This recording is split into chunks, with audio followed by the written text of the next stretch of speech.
tentang orang-orang yang dikabulkan doanya yang tersebut dalam Al-Quran khususnya dan sunnah Rasulullah Sallallahu Alaihi Wasallam. Kita akan bagi pembahasan kita ke dalam 3 bagian. Pertama, kenapa kita mesti berdoa? Di poin pertama, kenapa kita mesti berdoa? Yang kedua, bagaimana cara berdoa yang baik yang cepat dikabulkan oleh Allah Subhanahu wa taala. Yang pertama, mengapa kita mesti berdoa? Esensi doa itu apa, kan? Yang kedua, bagaimana cara berdoa yang sekiranya cepat dikabulkan oleh Allah Subhanahu wa taala. Dan yang ketiga, kita akan melihat ukuran pengabulan doa. Seperti apa doa itu dikabulkan. Karena nanti ada orang-orang yang tidak sadar sesungguhnya doanya sudah dijawab, tapi dia tidak menyadari itu. Bahkan merasakan doanya kok nggak dijawab-jawab gitu. Padahal Allah sudah menjawabnya. Nah, seperti apa ukuran kita mengetahui bahwa doa kita telah terjawab, atau doa kita barangkali belum dijawab atau tidak dijawab? Apa ukuran ketiga hal itu? Itu yang coba kita turunkan di pembahasan pagi ini. Mudah-mudahan dengan itu kita nanti akan lebih pandai bagaimana cara menyikapi doa dalam hidup, seperti apa doa dipanjatkan, kapan kita berdoa, dan kita tahu oh ini hasil dari doa yang telah kita panjatkan. Sepakat sampai di sini? Baik ya, tinggal sepakat saja ya. Kan biasanya yang nerangkan saya, nulis saya, ngapus saya sampai selesai pula. Baik, ayo kita mulai. Bismillah. Mengapa kita mesti berdoa? Kita buka dulu ibu sekalian ya, yang di ruangan ini ataupun yang di bawah, semuanya insya Allah memiliki kemuliaan yang sama di hadapan Allah Subhanahu wa taala sesuai dengan keikhlasannya, ya, sesuai dengan keikhlasannya. Karena hadisnya umum sifatnya. Man salaka tariqan yaltamisu fihi ilma sahhalallahu lahu tariqan ilal jannah. Siapa yang menyiapkan dirinya menempuh perjalanan dan dia meniatkan ingin belajar pengetahuan agama walaupun sedikit, maka dia akan dapat balasan dari Allah. Minimal setiap langkahnya akan dicatat meringankan langkah dia ke surga nantinya. Ya, dan di situ tidak disebutkan khusus bagi yang di dalam ruangan masjid. Lantai 2 lagi misalnya. Tidak. Ya, jadi yang di sekitaran, yang di depan semua berdasarkan niatnya, ya. Berdasarkan niat dan kuantitas amalannya. Di kuantitas itu tambah. Mungkin ustadz belum datang, ibu ada yang berzikir, ada yang baca Al-Qur'an, ada yang istighfar. Itu yang nambah pahala. Ya. Kalau yang pasang status, pasang kamera, ya itu saya nggak tahu. Ayo kita kembalikan sini. Pertama, Quran surah ke-7 ayat 172. Quran surah ke-7 Al-A'raf ayat 172. Kemudian setelah itu diperintahkan dalam Al-Quran surah ke-40 Ghafir ayat ke-60. Lalu kita praktekkan ini dalam keseharian kita. Saya beri contoh misalnya Quran surah ke-2 ayat ke yang paling banyak nih dibaca 201. Kadang-kadang misalnya Quran surah ke-2 ayat 286. Banyaklah. Quran surah ke-7 ayat 23 misalnya, dan seterusnya. Ini bagian pertama.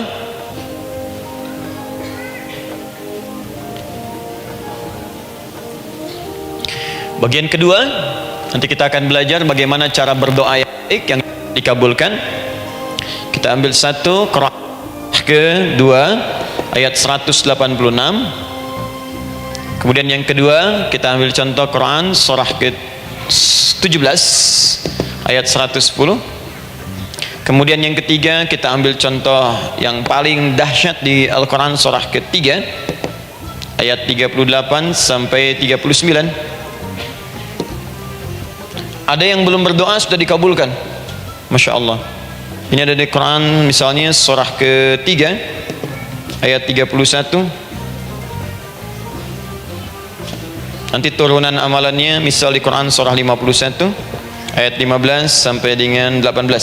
Saya bulati yang 18 nya. Bagian ketiganya nanti kita uraikan di bagian akhirnya. Baik, kita bisa mulai insyaallah. Baik, kita bagian pertama, mari kita mulai. Saya ingin berkisah sejenak dengan menyampaikan Quran surah ke-7 Al-A'raf ayat 172.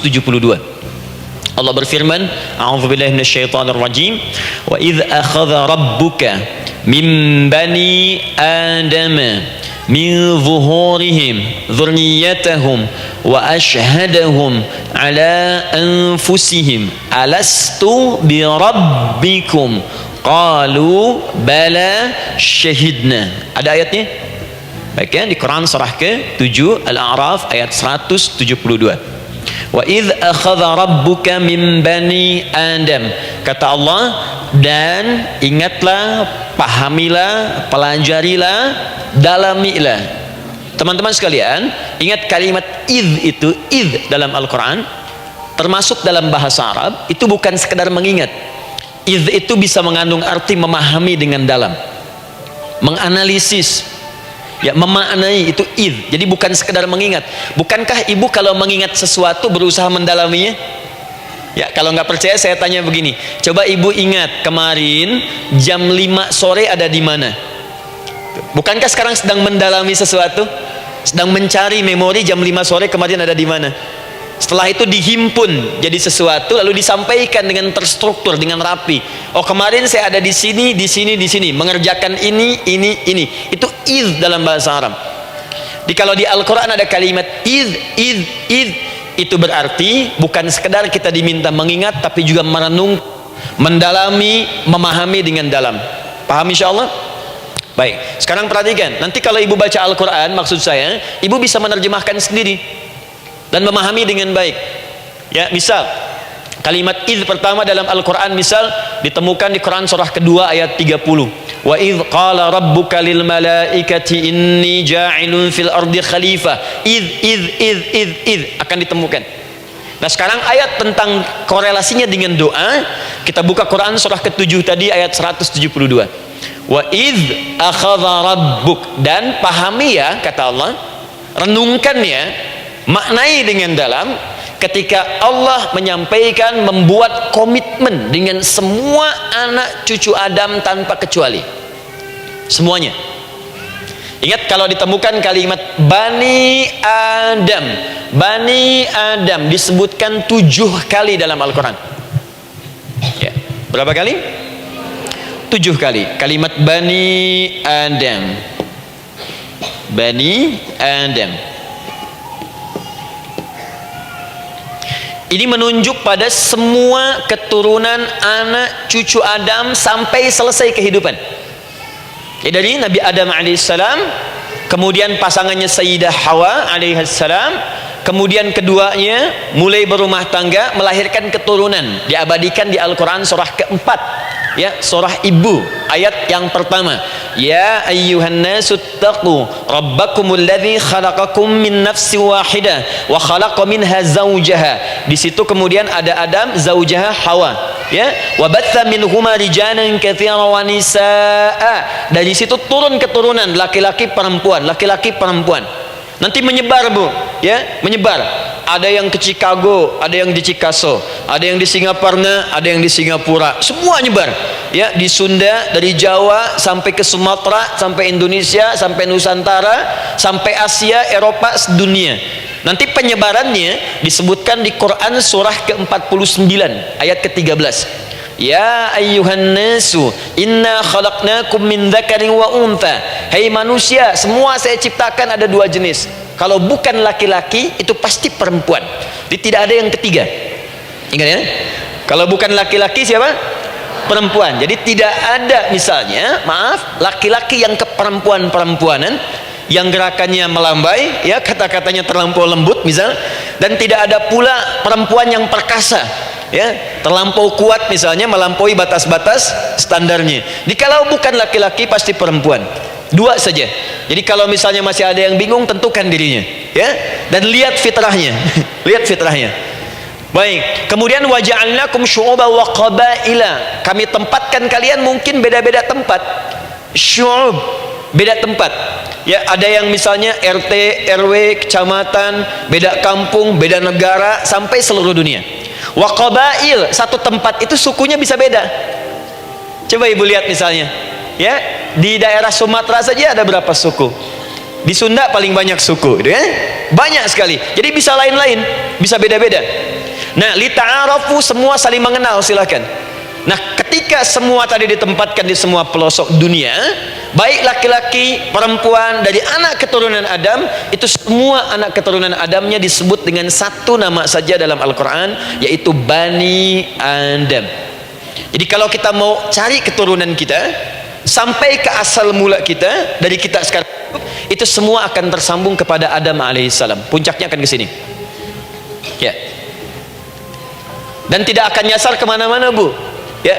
Ada sebagian manusia nasabnya tidak ingin Adam, inginnya bergeser, sehingga mengatakan manusia berasal dari monyet, katanya, ya. Ada yang berkata begitu. Ibu sampaikan saja, kalau bapak dari monyet silahkan saja, jangan ngajak-ngajak saya, gitu ya.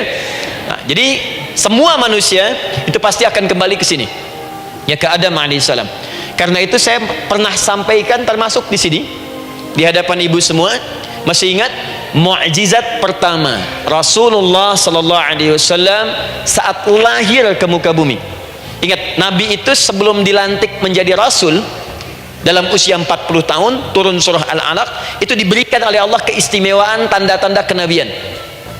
Apa diantara tandanya? Allah perjelas nasab keturunannya sampai Nabi Adam, padahal lahirnya itu ayahnya sudah wafat. Di lahir beliau, ayahnya wafat, tapi nasabnya diperjelas sampai Nabi Adam, ya, sehingga jelas, orang tidak bisa menyoal. Ini orang nggak jelas nih, ya, kan suka ada begitu, Bu, ya, tiba-tiba datang menerangkan sesuatu, siapa itu nggak jelas. Bahkan sekarang sering muncul statement, siapa sih ustadz itu ustadz nggak jelas. Ya. Nabi nggak bisa disoal karena semuanya jelas, nasabnya jelas, keturunannya jelas, kemuliaannya jelas, ilmunya jelas. Jadi kalau orang mau menyoal nggak punya peluang. Siapa kamu Muhammad? Saya jelas keturunannya. Muhammad SAW bin Abdullah bin Abdul Muttalib bin Hashim bin Abdul Manaf bin Qusay bin Murrah bin Kilab bin Ka'ab bin Ghalib bin Fihir bin Malik bin Nadar bin Kinana bin Khuzaimah bin Mudrika bin Ilyas bin Nizar bin Mudar bin Ma'ad bin Adnan bin Addi bin Adri bin Muqawwam bin Nagur bin Tarih bin Ya'rub bin Yasjub bin Nabit bin Ismail alaihissalam bin Ibrahim alaihissalam bin Azar atau bin Nakhur bin Abir bin Kinan bin Arfakhshad bin Sam bin Nuh alaihissalam bin Mikhlail Matushala bin Kinan bin Anwas bin bin Adam alaihissalam. Coba ulangi. Jelas, jelas. Jadi orang nggak bisa nyoal, itu mukjizat, ya, keistimewaan pertama sebelum Allah kemudian angkat menjadi Nabi dan Rasul di usia 40 tahun. Jadi kalau ibu ditanya, kamu jelas nggak? Jelas. Apa binnya? Bin Bani Adam. Itu bocoran dari Al-Quran. Ya, kalau ditanya keturunan siapa kamu? Adam. Tahu dari mana? Allah yang menyampaikan langsung. Apa kata Allah? Bani Adam. Jelas, ya? Baik. Jadi ini kembali kepada Adam alaihissalam. Nah, semua anak cucu Adam yang saya garis bawahi, sejak mulai terlahir itu sudah ada komitmen dari Allah dengan anak cucu Adam ini sebelum terlahir ke dunia, sejak dalam kandungan. Jadi kalau ibu belajar hadis, misal dulu saya pernah amanahkan, kalau ibu mau belajar dasar-dasar, cari kitabnya Imam An-Nawawi yang Al-Arba'in An-Nawawiyah, 42 hadis. Hadis keempat, ya, paling kiri sebelah atas di kitabnya, dari Abdullah bin Mas'ud radhiyallahu taala anhu, ya. Qala Nabi sallallahu alaihi wasallam bahwa shadiqul masduq. Nabi SAW pernah menyampaikan sedangkan beliau orang benar dan dibenarkan. Kapan perjanjian ini dibuat? Dalam usia kandungan 4 bulan.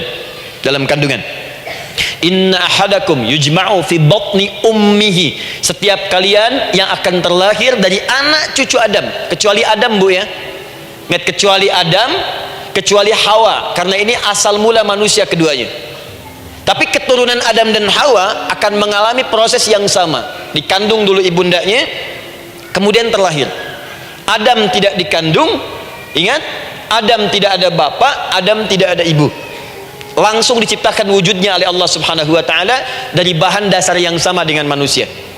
Ya, karena itu saya pernah ditanya, pernah berdialog, ya, Ustaz, ini spesial Nabi Isa ini. Ya, spesial, Yesus Al-Masih Nabi Isa spesial.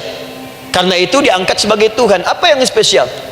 Kata beliau, karena ini bisa menghidupkan yang mati. Yang kedua, ini lahirnya beda dengan orang biasa. Bagaimana lahirnya? Tanpa bapak. Ibu saja tanpa bapak. Mana ada manusia yang lain seperti ini? Saya bilang, Adam lebih spesial lagi, lahir tanpa ibu, tanpa bapak. Kenapa nggak jadi Tuhan? Tapi kan Adam nggak bisa menghidupkan yang mati. Dengan izin Allah, maaf, Nabi Ibrahim lebih canggih lagi. Buka Quran surah kedua ayat 260, paling kiri sebelah atas. Wa idz qala Ibrahim rabbi arini kaifa tuhyil mauta qala awalam tu'min qala bala walakin inna qalbi. Ketika Ibrahim bermohon kepada Rabbnya, ya Allah, tolong tunjukkan kepadaku bagaimana cara menghidupkan yang mati. Kata Allah, kamu masih nggak yakin? Kata Ibrahim, saya yakin-yakinnya, cuma supaya hati saya tenang, buktikan kepada yang lain tentang kuasamu. Kata Allah, gampang.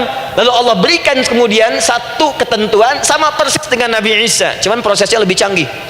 Kalau Nabi Isa, tepuk mayatnya, bangun, bicara. Nabi Ibrahim, kata Allah, nih ambil burung, potong-potong dulu, dicincang dulu. Sudah dicincang, kemudian mayatnya disimpan, jasadnya di tempat bukit yang berbeda.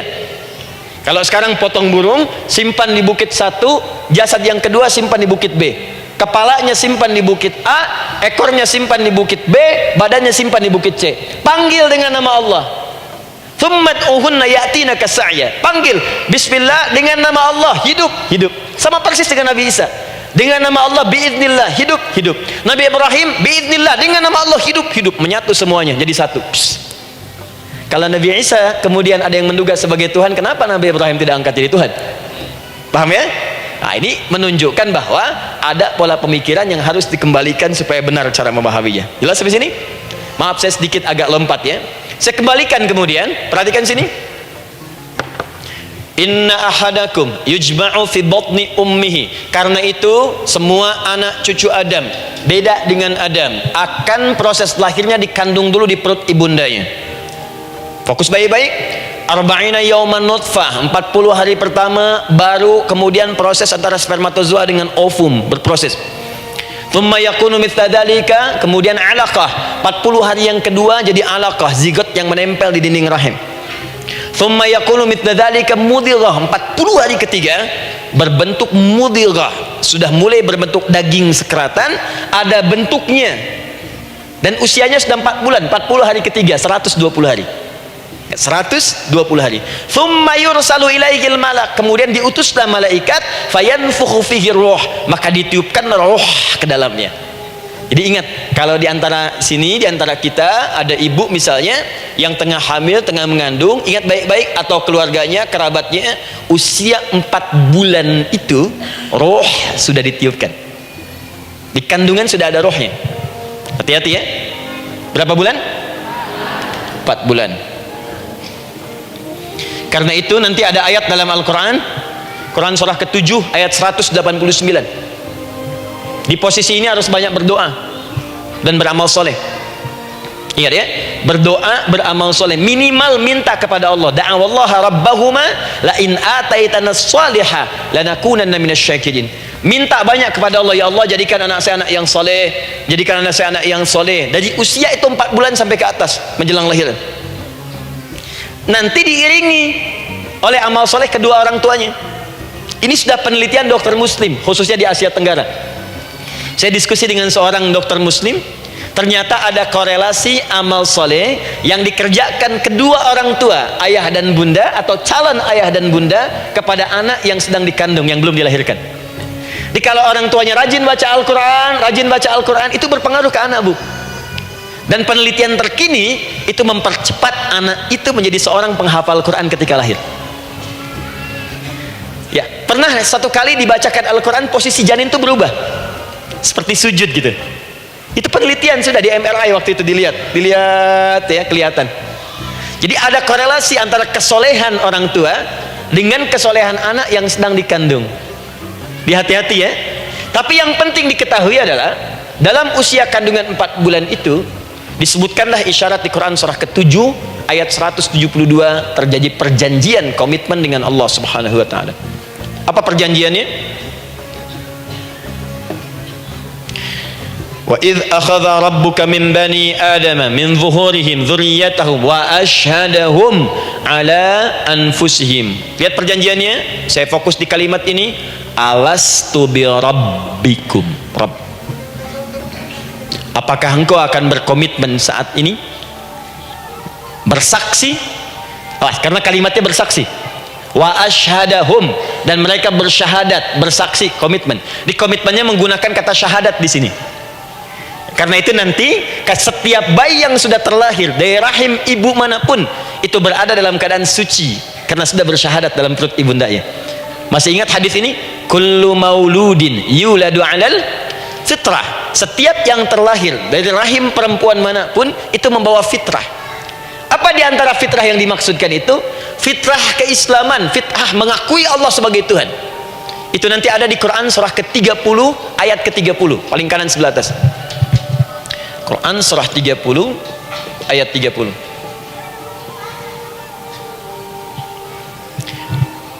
Fa'aqim wajhaka lid-dini hanifa. Hai setiap manusia, fa'aqim wajhaka, hadapkan, pasrahkan, arahkan dirimu sepenuhnya lid-dini, pada ketentuan ad-din, hanifa, dengan lurus.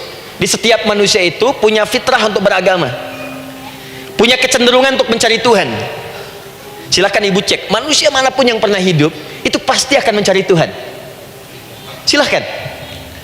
Karena itu Allah beri jalan, begini cara mencarinya. Fitratallahi allati fataran nasa 'alaiha, itulah fitrah manusia yang telah Allah berikan pada dirinya bahkan sebelum dia terlahir. Di antara fitrah manusia ada kecenderungan untuk mencari Tuhan. Ada kecenderungan untuk mendekat kepada Allah. Bahasa Qur'annya din, lid-dini hanifa. Apa itu din? Itulah Islam. Quran surah ke-3 ayat 19. Inna dina indallahil Islam. Karena itu silakan cek, semua orang itu pasti akan mencari Tuhan. Setiap manusia. Ada yang melihat kayaknya ada di hewan, kayaknya ada di pohon, kayaknya ada di alam, kayaknya ada di patung, kayaknya ada di, mencari dia. Terus Allah beri jalan. Kalau kamu ingin mencari yang benar, din yang dimaksud Islam, diberikanlah tuntunan dalam Islam. Jelas sampai sini? Baik, karena itulah kemudian setiap bayi yang terlahir itu disebut oleh Nabi dia suci, dia bersih karena telah membawa risalah Islam dalam dirinya. Hanya sayang nanti fa abawahu yuhawidanihi au yunassaranihi au yumajjisanihi, lingkungan nanti akan merubah dia keluar dari fitrahnya. Bisa dipengaruhi, tiba-tiba berubah misalnya keyakinan. Bisa karena kejadian tertentu dia jauh dari Allah Subhanahu wa taala. Dia muslim, cuman karena kondisi tertentu, pekerjaan menjauhkan dia dari Allah, lupa salat. Telenovela menjauhkan dia dari Al-Qur'an. WhatsApp, Facebook, media sosial melupakan dia dari ibadah. Coba ibu, kalau online setiap hari berapa kali dengan media sosial? Ganti status. Online dengan Allah berapa kali dalam sehari? Coba hitung. Online dengan Allah yang paling maksimal kan sholat fardu 5 kali. Kalau 1 kali 5 menit kali 5 cuma 25 menit. 25 menit online dengan Allah. Berapa menit online dengan media sosial yang tidak nyata? Dan cita-cita masuk surga. Ayo sini. Nah, saya belum selesai. Jadi yang pertama, dalam perjanjian 4 bulan ini, pertama ada komitmen bersyahadat menuhankan Allah. Tapi yang kedua, ini yang dahsyat. Perhatikan kalimatnya, fokus. Saat Allah memperkenalkan dirinya dalam kandungan kita, usia 4 bulan itu, dengan nama apa Allah memperkenalkan dirinya? Coba lihat ayatnya. Alastu bi rabbikum, dengan nama Rabb, Rabb. Wa idh akhadha rabbuka, Rabb, min bani adama dzurriyyatahum, awas, wa asyhadahum ala anfusihim alastu bi rabbikum, dengan nama Rabb. Rabb. Nah, ibu sekalian, kata Rabb ini itu berasal dari kata ar-rububiyah. Ar-rububiyah yang berarti sifat merawat, memberikan semua kebutuhan. Saya ulang ya, merawat, memberikan semua kebutuhan, sudah, menyayangi, memaafkan, mengasihi, mengampuni. Masya Allah. Merawat, memenuhi sebuah kebutuhan, menyayangi, memaafkan, mengampuni. Jadi semua hal yang terkait dengan perhatian ada pada kalimat Rabb. Sifatnya disebut dengan rububiyah. Zat yang memperhatikannya disebut dengan Rabb, namanya Rabbun. Baik. Pelan-pelan. Seakan-akan Allah ingin berkata begini, hei, engkau buat perjanjian dengan saya sekarang. Engkau bersaksi, saya sebagai Tuhan, siap bersaksi, menuhankan saya. Nanti ketika kamu lahir, apapun yang kamu butuhkan dalam kehidupan, aku akan berikan. Kamu akan saya rawat. Kalau sakit, kamu saya sembuhkan. Minta sesuatu yang kamu butuhkan, saya akan berikan. Kamu butuh sesuatu, saya akan hadir. Kamu salah minta maaf, saya maafkan. Kamu dosa minta ampun istighfar, saya ampuni. Kamu ingin sesuatu yang lebih baik, saya berikan. Pokoknya semua yang kamu inginkan selama engkau butuhkan itu baik, aku berikan. Kira-kira, maaf Bu ya, maaf sekali, kalau ada yang nawarkan pada ibu, mau nggak ikut saya, nanti sebuah kebutuhannya saya berikan. Kalau sakit saya berikan jaminan kesembuhannya. Kalau butuh sesuatu saya berikan. Kalau ingin ini itu selama butuh saya sampaikan. Kira-kira ibu nolak atau ikut? Baik. Ikutnya mikir dulu atau tidak? Tidak. Jangankan yang tinggi-tinggi Bu ya, suami aja nawarkan, mah mau nggak ikut papa? Papa nanti kasih handphone S10. Sama gelang nggak Pak? Ikut ya. Dan tanpa pikir. Dalam bahasa Arab, sesuatu yang disetujui tanpa difikirkan lagi, itu disebut bala namanya. Bala, sekali saja, sekali, ya, tidak dua kali. Tidak ditambah, tidak dikurangi. Ingat, kalau Allah sudah sampaikan kalimat, jangan tambah, jangan kurangi, ya. Bala, tidak ditambah nga, tidak disebutkan dua kali. Bala. Ya. Bala itu artinya siap. Ya. Tanpa pikir. Karena memang nggak ada yang dipikirkan lagi. Apa yang mau dipikirkan? Semua kebutuhan dikasih, semua keinginan dikabulkan sepanjang baik. Kalau sakit ada jaminan disembuhkan, dikasihi, disayangi, salah dimaafkan. Ya, kalau dosa diampuni, apalagi yang kurang, nggak ada aib, nggak ada yang kurang, sempurna semua. Kita katakan bala tanpa fikir. Karena itu, perhatikan, setiap kita kemudian, ibu sekalian, datang terlahir ke bumi, mengalami kehidupan, fitrah kita setiap mendapatkan kebutuhan, kita akan menyebut nama Allah Subhanahu wa ta'ala dengan nama yang telah dijanjikan itu. Silakan ibu cek. Bukankah ibu ketika ada kesulitan memohon kepadanya, ya Allah tolong sembuhkan, ya Allah, ya Allah lancarkan, ya Allah, ya Allah sukseskan suami saya, ya Allah tenangkan kehidupan rumah tangga kami, ya Allah anugerahkan solusi, ya Allah sembuhkan ibu saya. Semua minta kan? Dan dahsyatnya, ketika ibu memohon kepada Allah itu, ibu gunakan kalimat yang telah disepakati ketika Allah sampaikan kepada kita, Rabb, Rabb, Rabb. Perhatikan, kalau ibu berdoa, doa apa paling favorit? Rabbana atina fid dunya hasanah, fil akhirati hasanah, wa qina.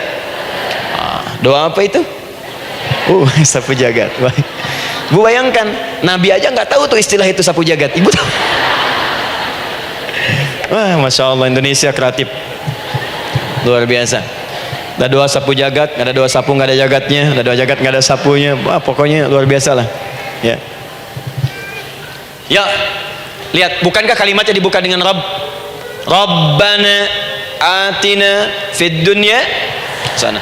Rabbana zalamna anfusana wa illam taghfir lana wa tarhamna lanakunanna minal.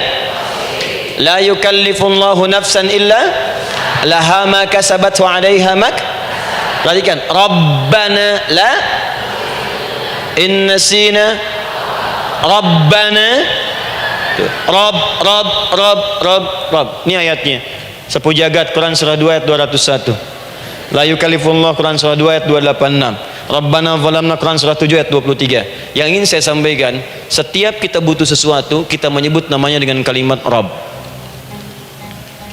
Kenapa kita katakan Rabb? Karena Allah sendiri menyebutkan dengan kalimat Rabb. Alastu bi rabbikum, saya nanti adalah Tuhan yang akan memperhatikan kalian, menyayangi kalian. Saya Tuhan yang akan merawat kalian, memberikan semua kebutuhan. Makanya ibu tuh kalau ada persoalan nagih seakan-akan ke Allah. Ya Allah, kan engkau yang berjanji kepada saya, engkau yang berjanji, engkau yang menepati ya Allah, karena engkau Tuhan. Kalau manusia, dia berjanji, dia yang mengingkari, dia awali, dia yang akhiri. Tapi engkau beda ya Allah. Kenapa? Engkau berjanji, engkau yang menepati. Quran surah ketiga ayat 9. Innallaha la yukhliful mi'ad. Engkau yang berjanji, engkau yang menepati. Engkaulah awal dan akhir dari semua hal. Engkau mengatakan saya Rabb yang akan memberikan semua kebutuhan. Sekarang saya butuh ya Allah. Engkau berjanji akan menyembuhkan, sekarang saya sakit ya Allah. Engkau berjanji akan memberi solusi, sekarang saya sedang punya masalah ya Allah. Engkau berjanji akan memberikan kesuksesan, sekarang saya sedang menapaki itu ya Allah. Makanya ibu sebutkan kalimat Rabb, Rabb, Rabb, Rabb. Jadi sesungguhnya doa itu adalah fitrah dari setiap manusia, karena mulai dibangun komitmen sebelum dia dilahirkan ke muka bumi. Jadi kalau kita bicara tentang doa, doa itu fitrah kehidupan bagi setiap manusia. Hidup sekaligus penanda komitmen yang membedakan antara Khalik dengan makhluk, hamba dengan Allah, manusia dengan Tuhan. Kan Allah katakan saya Rabb ya, saya yang ngasih, saya yang Tuhan. Berarti kita yang makhluk kan, kita yang butuh kan. Allah yang memberi, kita yang butuh. Untuk membedakan mana yang butuh, mana yang ngasih, maka pembedanya adalah doa. Jadi kalau ada manusia yang nggak pernah doa selama hidup, itu tandanya ada yang salah dengan kehidupannya. Karena seakan-akan dia nggak butuh Tuhan. Sebab perbedaan manusia dengan Tuhan itu sebelum lahir, salah satunya ditunjukkan dengan sifat butuh kita kepada Allah. Makanya sekaya-kayanya orang itu pasti berdoa.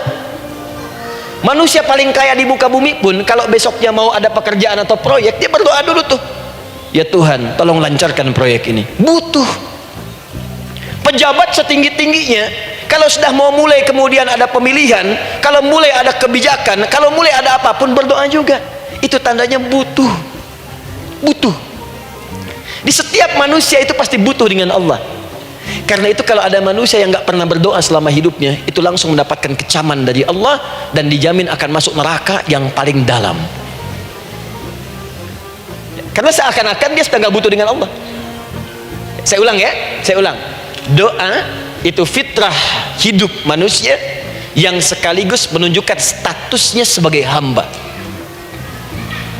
Jadi kalau ibu update status di media sosial, mulai sekarang tuliskan hamba. Hamba. Sudah. Mau sifatnya apapun tetap hamba. Ya, mau pejabat, mau orang kaya, mau cukup, mau macam-macam, mau ustadz, mau syekh, mau habib, tetap ujungnya hamba. Dan butuh penghambaan itu diwujudkan dalam bentuk doa. Muncullah Quran surah ke-40 ayat ke-60. Wa qala rabbukum, Rabb, selalu Rabb. Wa qala rabbukum ud'uni astajib lakum. Innal ladzina yastakbiruna an ibadati, awas, sayadkhuluna jahannama dakhirin. Allahu akbar. Dan Rabbmu berfirman, mengingatkan kembali kepada kalian semua, hei hamba-hambanya, kalau ada kebutuhan, kalau ada masalah, kalau ada permintaan, kata Allah, ayo doa sama saya, minta. Kan kita sudah bikin perjanjian. Makanya Allah katakan kalau punya masalah bu, berdoa, bukan mengeluh. Kalau punya persoalan bu, berdoa, bukan bikin status. Rasanya aku tidak sanggup, ditulis di Facebook, apain? Terus kalimat Allahnya pun jelas, minta kepadaku bukan mengeluhkannya. Kamu tidak seperti yang aku kira. Nungguin komen sambil masak, celing ada satu, ucuk kunaon. makin meluas masalah. Untuk abi mas sabar. Sudah. Paham ya?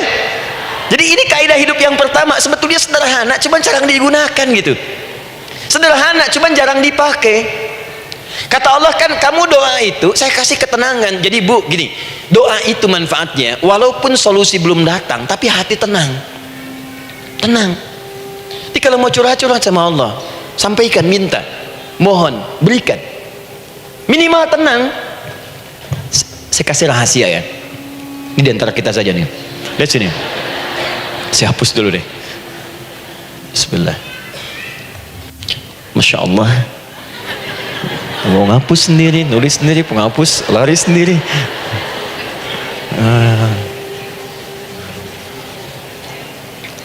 Bismillah. Oh, ini ada dua ya. Sini. Baik. Buka Quran surat 7 ayat 205. Quran surat 7 ayat 205. Doa itu disebut zikir di ayat itu. Jadi kalau ibu sedang berdoa, itu sedang berzikir. Wadhkur rabbaka fi nafsika tadarruan wa khifatan wa dunal jahri minal qaul. Ada ayatnya? Oke. Pakai Rabb lagi kan? Wadhkur rabbaka. Kalau engkau punya masalah, kata Allah, sekecil apapun, di rumah tangga kah, di kantor kah, kehidupan sosial kah, kata Allah, ayat sebut, minta kepada Allah, berdoa. Doa disebut dengan zikir. Zikir itu semua kegiatan yang membuat kita ingat Allah. Zikir. Baca Quran, zikir. Dalilnya Quran surah ke-15 ayat 9. Inna nahnu nazzalna dzikra. Kami turunkan Al-Quran sebagai zikir. Menghafal Quran, zikir. Quran surah 54 ayat 17, ayat 22, ayat 32, ayat 40. Walaqad yassarnal Qur'ana lidzikri. Kami akan mudahkan Al-Quran untuk diingat, dihafalkan. Zikir, sebagai zikir kepada Allah. Ibu selepas sholat baca subhanallah, alhamdulillah, Allahu akbar, zikir. Quran surah keempat ayat 103. Fa idza qadaytumus salata fadhkurullah. Maka jika Anda telah tuntas mengerjakan sholat, segera berzikir kepada Allah. Sholat sendiri zikir. Quran surah ke-20 ayat ke-14. Innani anallahu la ilaha illa ana fa'budni wa aqimis salata li dzikri. Saya Allah, kata Allah, tidak ada Tuhan selain saya, sembah saya. Bagaimana menyembah Allah? Tunaikan salat sebagai zikir kepada Allah. Zikir. Di zikir semua amalan yang mendekatkan kita dengan Allah. Doa itu satu dari bagian zikir. Tapi tahukah ibu fungsi zikir yang paling utama itu apa? Quran surah 13 ayat ke-28. Ala bidzikrillahi tatmainnul qulub. Yakinkan pada dirimu, kalau zikirmu benar kepada Allah, maka dia akan berdampak kepada hati menjadi lebih tenang. Zikir itu manfaat pertamanya membuat hati tenang, Bu. Tadi saya contohkan, baca Al-Quran zikir kan? Jadi kalau ibu sedang tidak tenang, sedang gelisah, ada masalah, daripada mengeluh sana sini, wudu, Bu, wudu. Ambil mushaf, baca. Saat baca itu mungkin solusi belum datang, tapi hati itu lebih tenang. Kaitan dengan bahasan kita, doa, minta doa. Jadi kalau orang punya masalah itu, kalau berdoa, walaupun solusinya belum datang, walaupun kemudian jawabannya belum tiba, minimal hati ibu itu tenang. Ini dia Quran surah 13 ayat 28. Rumus ini pakai, gunakan dalam hidup. Karena yang tahu kehidupan kita itu Allah yang menciptakan kita. Yang tahu pesawat, yang bikin pesawat. Yang tahu handphone, yang bikin handphone. Yang tahu mikrofon, yang bikin mic-nya. Yang tahu kita, yang menciptakan kita. Ikutilah petunjuk Allah yang menciptakan kita, maka akan langsung terasa manfaatnya. Ibu tidak percaya, silahkan lakukan. Rasakan bedanya, bedakan rasanya, dan pasti akan terasa bedanya. Akan lain. Tuh. Doa. Tapi ingat, yang paling penting kata Allah, doa itu bukan sekedar penting permohonannya, tapi menunjukkan status kita sebagai hamba di hadapan Allah Subhanahu wa taala. Jadi kalau ada orang selama hidup tidak pernah berdoa, artinya dia mengingkari statusnya sebagai hamba di hadapan Allah Subhanahu wa taala. Mau menyejajarkan diri dengan Tuhan. Kan yang tidak pernah meminta itu Tuhan. Allah yang memberikan. Kalau manusia beda, pasti minta. Artinya kalau ada manusia nggak pernah minta, seakan-akan bahasa halusnya, kamu ini ngaku jadi Tuhan. Saya tempatkan kau di neraka jahanam yang paling bawah. Jahanam itu, Bu, belum masuk saja sudah terasa. Terasa. Buka Ibu Quran surah misalnya ke-40 Ghafir tuh. Ya, ayat 45 sampai dengan 47-nya.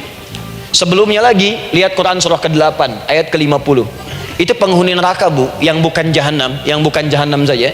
Penghuni neraka itu kalau mau meninggal itu dipukulin dulu malaikat. Depan belakangnya. Ayo, kamu keluar. Lama amat keluarnya rohnya katanya. Takut karena nggak punya bekal. Kan maaf ya, kaidah mengatakan orang nggak punya bekal itu takut pulang, apalagi orang merasa salah. Anak ibu berbuat kesalahan, mau pulang takut kan? Takut. Jadi kalau ada anak takut pulang, salah dia. Salah. Kemana anak nggak pulang-pulang, pasti ada yang salah karena nggak berani pulang. Jangankan salah, nggak punya bekal saja, malu pulang.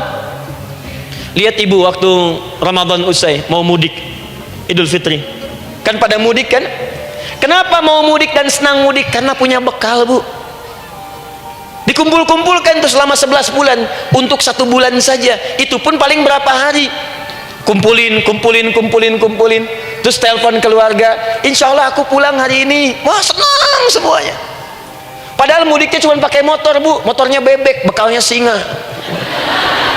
Serius saya, motor bebek bekal singa, ada kardus belakangnya, tulisin, terus tambah pelepah pisang buat begini. Belakangnya ditulisin, aku pulang sayang. Jalan mudik. Terus yang di rumah kan senang nerimanya. Kenapa? Karena ada yang pulang dan bawa bekal. Saya pernah tanya pada seseorang, kenapa anda nggak mudik? Nggak ada bekal, Ustaz. Nggak ada bekal, malu pulang. Kebayang nggak saat pulang menghadap Allah nggak punya bekal?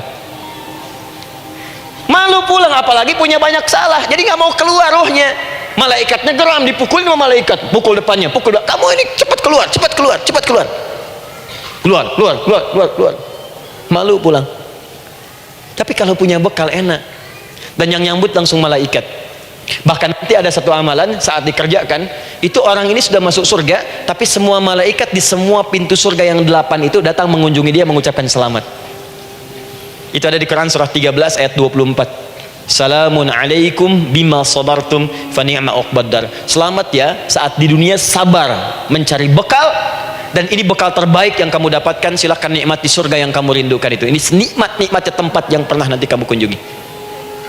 Dan tinggal abadi di situ. Yang nyambut malaikat. Bayangkan semua malaikat, Bu. Semua malaikat dari pintu surga datang nyambut dia. Wah, Masya Allah, malaikat Jibril, Israfil, malaikat maut. Maaf ya, dicabut kemarin. Biasa, selamat. Dunia aja kalau ada yang nyambut senang kan? Rumah dicat, datang sambut depan rumah, semua hidangan ada. Oh, Masya Allah. Bahkan yang tidak ada jadi ada. Luarnya kongwan, dalamnya rangginang gitu kan. Wah, muncul semua.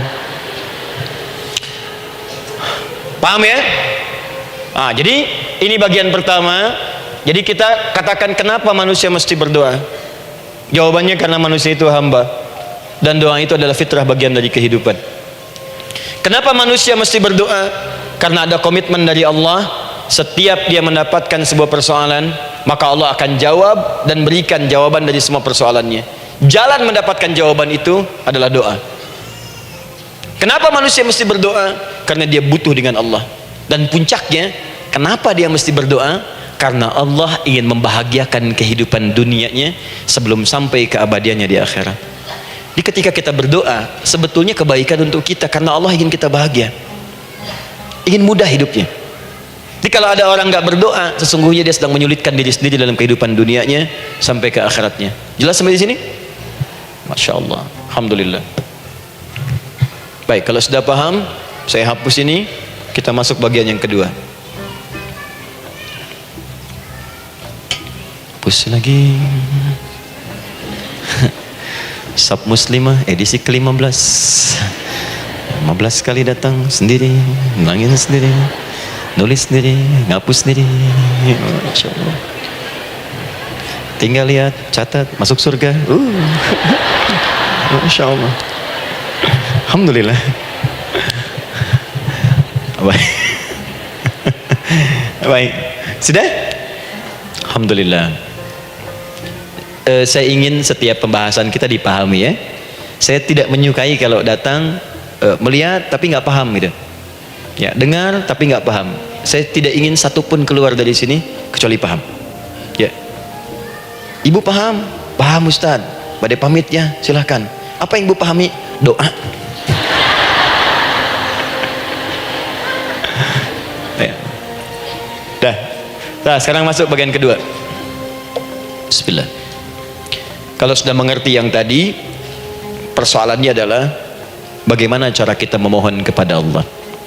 Itu dia. Bagaimana cara kita meminta? Kata Allah, kamu kalau punya masalah minta. Ya Allah, caranya bagaimana? Karena sesuatu yang dikerjakan tanpa ilmu dan tidak tahu caranya, itu bisa keliru. Hidup itu menyembah Allah tidak cukup dengan iman, Bu. Mesti pakai ilmu. Iman saja sekalipun kuat tanpa ilmu itu bisa salah. Kuat ingin mendekat kepada Allah. Ya Allah, aku ingin ibadah, kuat. Saya punya kawan dulu di pesantren. Tahun kedua dia sudah berubah. Ya, tadinya orang tuanya melihat anaknya Masya Allah, tiba-tiba ada perubahan, senang ibadah, Bu. Malam-malam dia bangun, ini kisah nyata, saya alami sendiri. Masya Allah, saya senang sekali.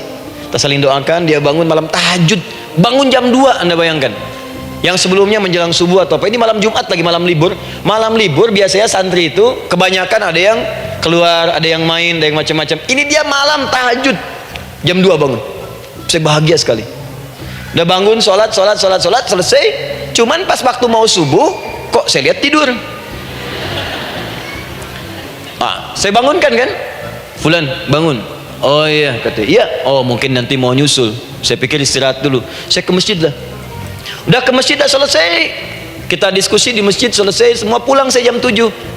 Saya lihat masih tidur juga. Barangkali dia sudah tadi sholat mungkin di kamar, nggak sempat ke masjid karena capek. Tapi saya lihat kok posisinya nggak berubah. Di situ juga. Akhirnya setengah jam saya tunggu, saya bangunkan. Bangun. Kenapa Adi, katanya? Saya kira antum belum sholat subuh ya. Adi gimana sih? Kan udah saya jama dengan tahajud tadi. Udah saya jama dengan tahajud. Jadi memang kekuatan imannya lagi tinggi, cuman ilmunya kosong. Ini yang bahaya. Besok-besok kalau orang kayak gini sholat subuh bisa 4 rakaat. Ya. Karena itu berdoa penting, cuma kita mesti tahu caranya. Yuk kita mulai bagian pertama. Quran surah kedua ayat 186, paling kiri sebelah bawah. Sudah? Wa idza sa'alaka 'ibadi 'anni fa inni qarib. Fokus. Kata Allah, kalau hamba-hambaku Muhammad SAW bertanya kepadamu, minta petunjuk untuk mencari-cari aku. Tuh Bu, coba lihat ayat doa dibuka lagi dengan kalimat hamba untuk menegaskan status kita. Jadi kalau ditanya kita siapa di hadapan Allah, makanya nggak usah sombong. Jangan sombong karena kita cuma hamba. Karena itu ketika Korun sombong, Korun tuh manusia terkaya yang pernah hidup di bumi. Hartanya Bu, ini saya kasih bocoran sedikit, kunci berangkasnya saja kemana-mana itu suka dibawa, dipikul paling sedikitnya 8 bodyguard, cuman bawa kunci berangkas saja begini. Di Korun pengen ngasih tahu, kalau ada yang pengen nyuri di tempat saya silahkan aja. Ini aja bodyguard saya ngangkat kuncinya susah. Korun. Jadi kalau Anda tidak sekaya Korun, jangan ikutan sombong, telat, gak ada kerjaan, sudah ada yang lebih kaya. Ya. Dan apa yang terjadi? Fakhosabna, kata Allah, kami telan, likuifasi, telan oleh bumi semua, dengan kekayaannya semua habis. Jadi ketika ada seseorang yang lupa dengan statusnya sebagai hamba, maka Allah akan memberikan pelajaran kepadanya untuk taubat. Kalau nggak mau taubat juga, telan habis, untuk menunjukkan kamu tuh bukan Tuhan, saya Tuhannya. Maka jangan ikutan sombong. Kalau ada yang baru punya Ferrari, Lamborghini, Lamborghini, ya, wah, bikin rame di jalan, cuman nggak update status, kasih tahu, maaf Mas, telat. Itu gambaran hidup. Dan ingat, setiap dibuka dengan kalimat permohonan, itu kalimatnya hamba. Hambaku, hambaku, hambaku. Termasuk mau minta tobat, hamba. Quran surah 39 ayat 53. Qul ya ibadiyalladzina asrafu ala anfusihim la taqnatu min rahmatillah. Katakan Muhammad pada hamba-Ku yang merasa banyak dosa, pengen berdoa minta taubat. Kata Allah, hamba, saya terima taubatnya, hamba. Ini ya. Ini pun adab yang pertama dari Al-Quran. Adab yang pertama, kalau kita ingin berdoa dan doa itu cepat ingin dikabulkan, maka berdoalah dengan cara menghamba di hadapan Allah Subhanahu wa ta'ala. Jangan merasa tinggi.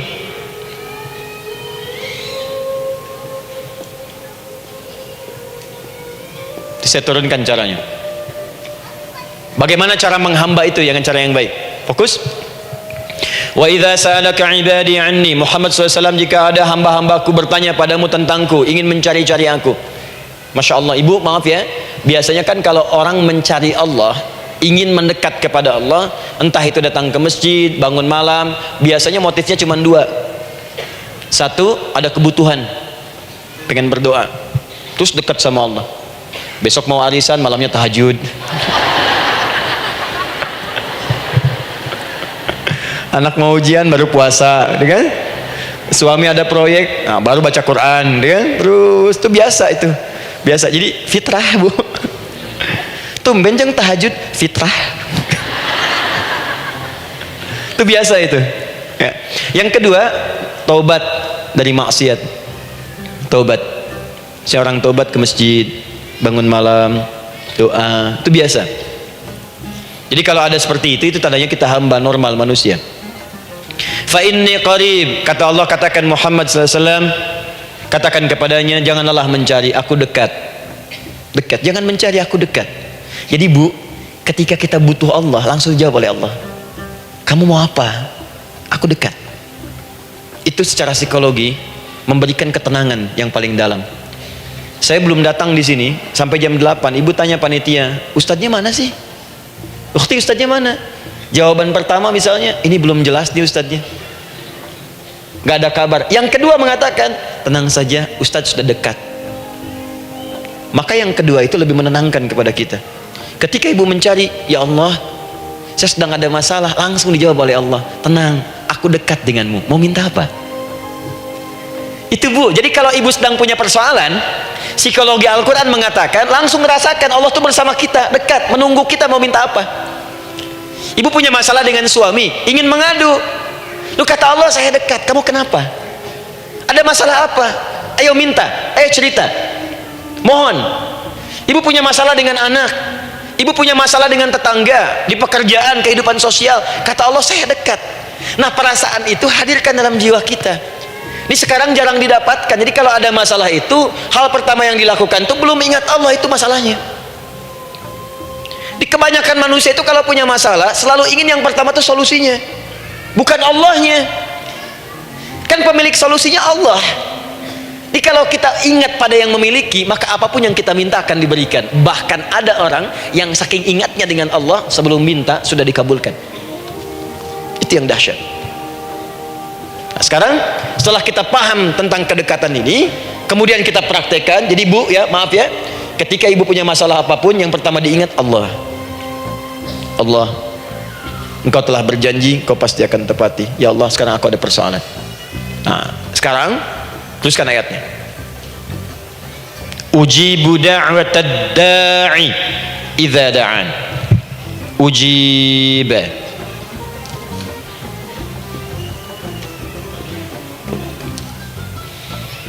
Ujibu da'watad da'i idza da'an. Aku pasti akan menjawab, mengabulkan setiap doa hambaku jika dia bermohon kepadaku.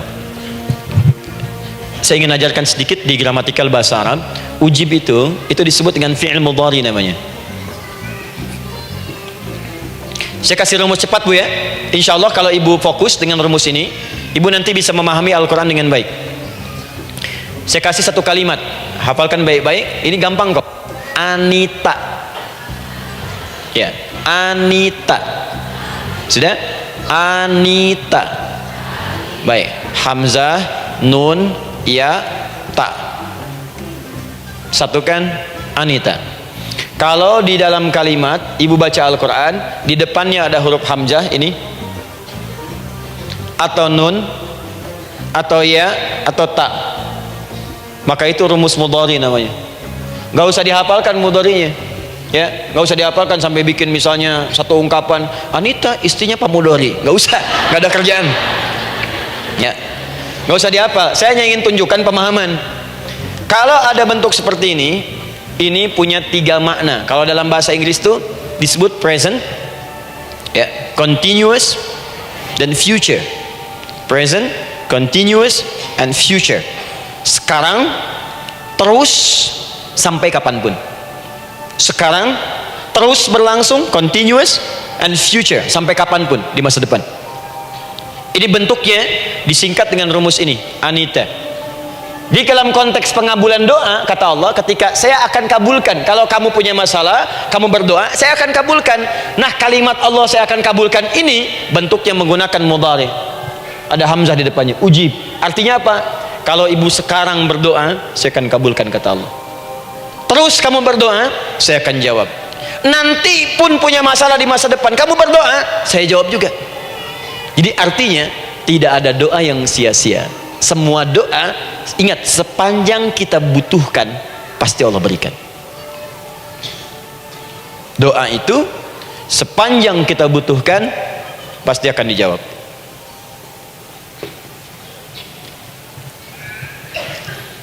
Nanti kapan dijawabnya, seperti apa jawabannya, nanti bagian ketiga. Kadang-kadang minta sekarang, dijawabnya nanti. Minta sekarang, dijawab sekarang. Ada yang mintanya A, dijawabnya B. Itu yang paling dahsyat. Ya. Jadi kalau saya tanya, kalau kita berdoa, dijawab tidak oleh Allah? Ya, itu janji Allah. Setiap orang berdoa, pasti dijawab. Nah, hanya persoalannya, seperti apa doa yang cepat dijawab itu? Apakah semua doa langsung dijawab seketika? Akankah mendapat jaminan langsung dijawab? Ternyata kalimat dijawab ini diikat dengan syarat ketentuan berlaku. Apa di antara syarat dan ketentuannya ini? Teruskan ayatnya. Falyastajibuli. Syarat pertama, kalau doamu ingin cepat aku jawab, falyastajibuli, maka engkau pun harus cepat merespon setiap seruanku. Jawab seruanku dengan cepat. Doa ingin dijawab oleh Allah, maka kata Allah, kamu pun harus menjawab setiap seruanku. Jawab seruan Allah.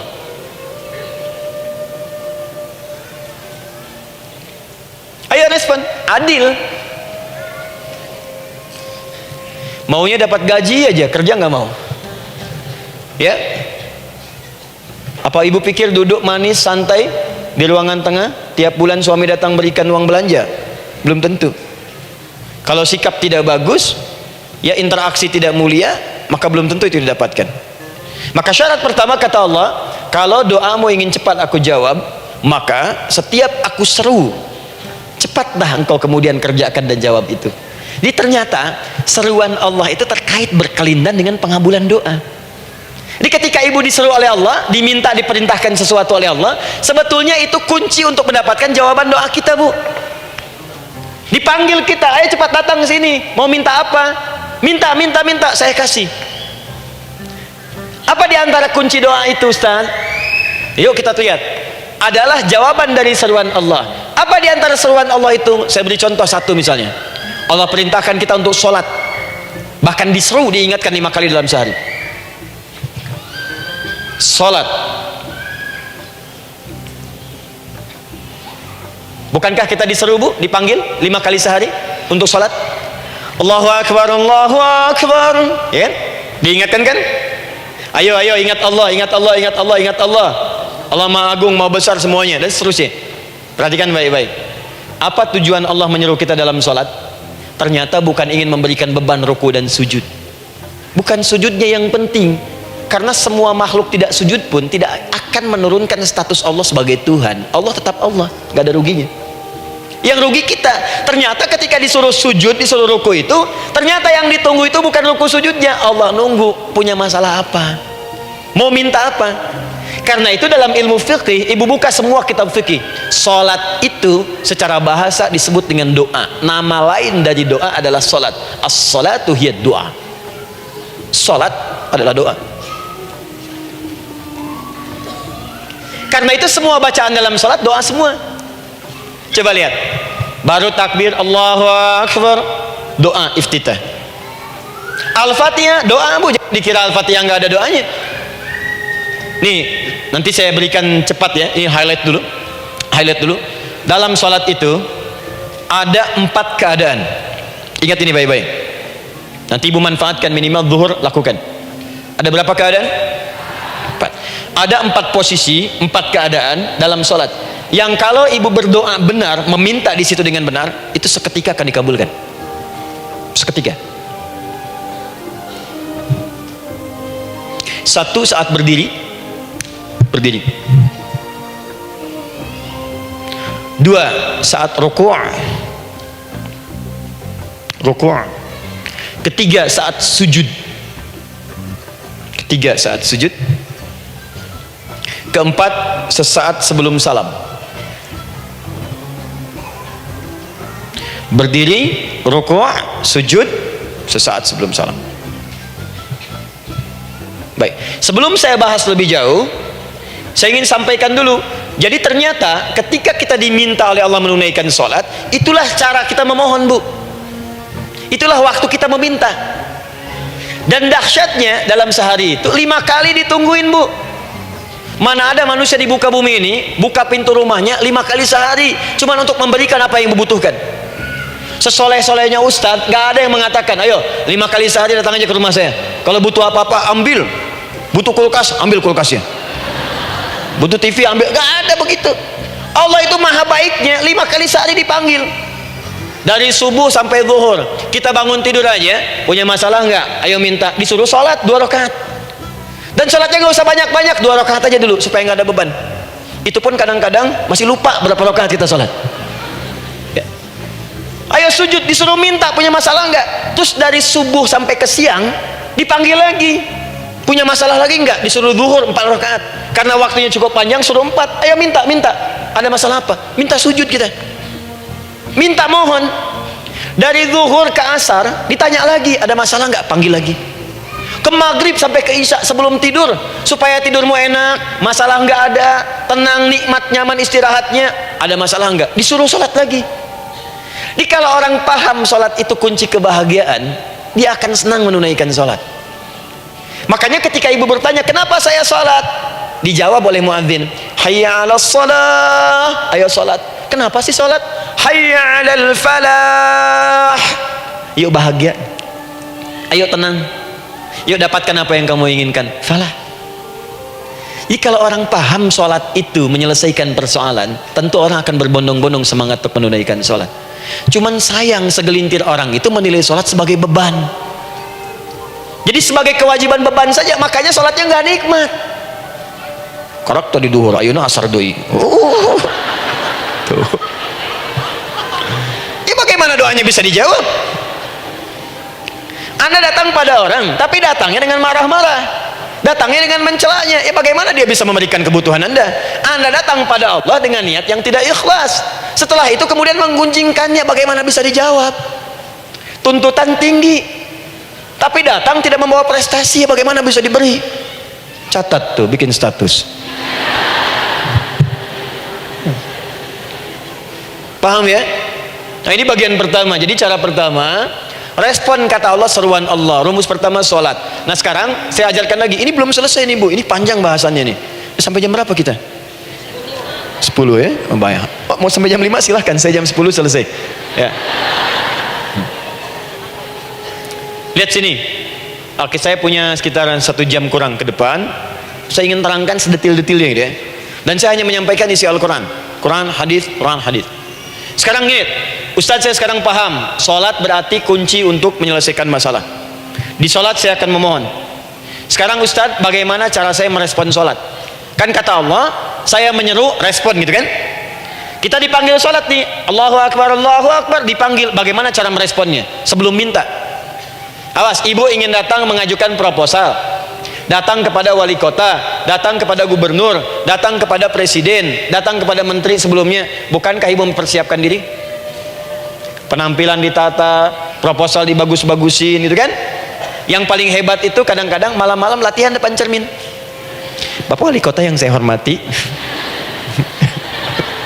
Lihat semuanya tuh. Dan yang paling luar biasa, maaf ya, janjian jam 7 dengan Pak Wali Kota, datang jam 6 ke Balai Kota. Sekarang ibu punya janji dengan Allah. Janji itu sudah diketahui sebelum pertemuannya. Kalau tidak percaya, 5 waktu ini ibu sudah hafal, Bu. Ya, bahkan disuruh ngapalin oleh Allah. Buka Quran surah ke-4. Surah ibu, surah mama, An-Nisa. Ayat 103, Quran surah 4 ayat 103. فَإِذَا قَضَيْتُمُ الصَّلَاةَ فَاذْكُرُوا اللَّهَ قِيَامًا وَقُعُودًا وَعَلَى جُنُوبِكُمْ فَإِذَا اطْمَأْنَنْتُمْ فَأَقِيمُوا الصَّلَاةَ. Lihat ujung ayatnya, lihat ujung ayatnya. Inna as-salata kanat 'alal mu'minina kitaban mawquta. Sungguh semua waktu salat itu telah ditetapkan waktunya bagi orang beriman. Itu terjemahan biasa. Kalau terjemahkan pakai ilmu balaghah, sungguh orang beriman itu hafal waktu-waktu salat. Tahu waktunya.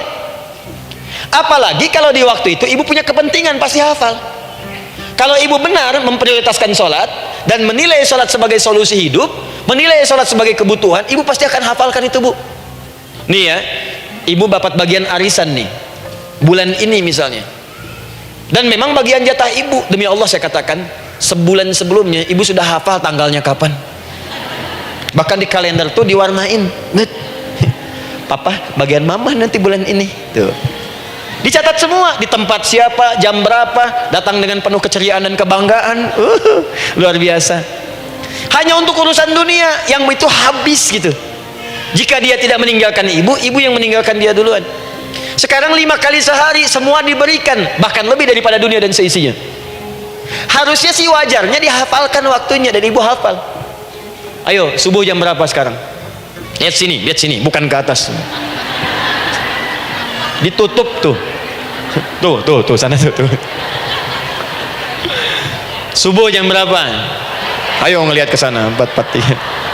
Zuhur jam berapa? Tuh, asar, maghrib, isya. Itu kan kunci ibadah. Dan kunci ijabah, kunci ibadah, kunci ijabah. Di situ ada pengabulannya. Ini gimana mau minta, waktu permintaannya aja nggak hafal. Gimana mau bermohon, datangnya aja telat.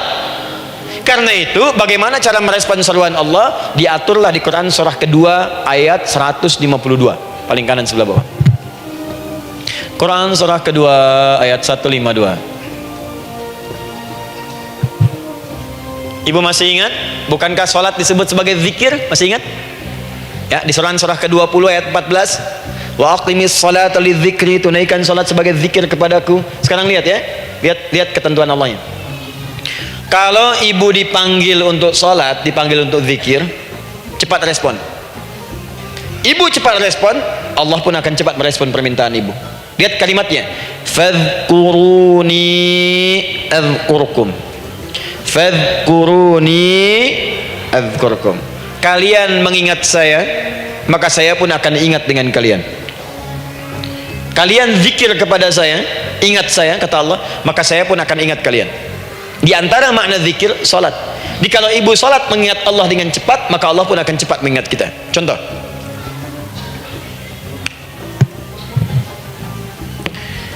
saya ambil waktu subuh misalnya. Di Bandung 4:33. 4:43.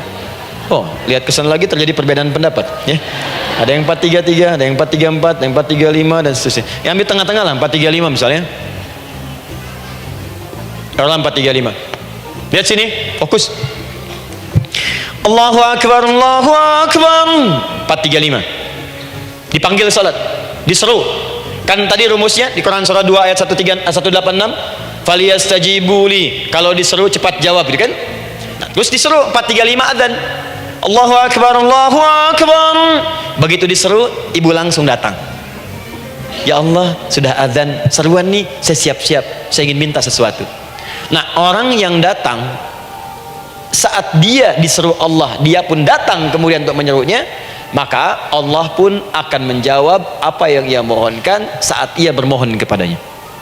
Perhatikan, dipanggil oleh Allah lewat suara muadzin, Allahu akbar, dia merespon cepat, siap salat. Maka dia pun ketika memanggil Allah, seketika Allah pun akan jawab padanya. sesuai dengan kadar responnya. Dipanggil saat itu, dia menjawab. Maka Allah pun akan ingat kepadanya hanya saat dia memanggil saja. Di saat panggil, diingat. Panggil, diingat. Jelas? Ini yang hebat.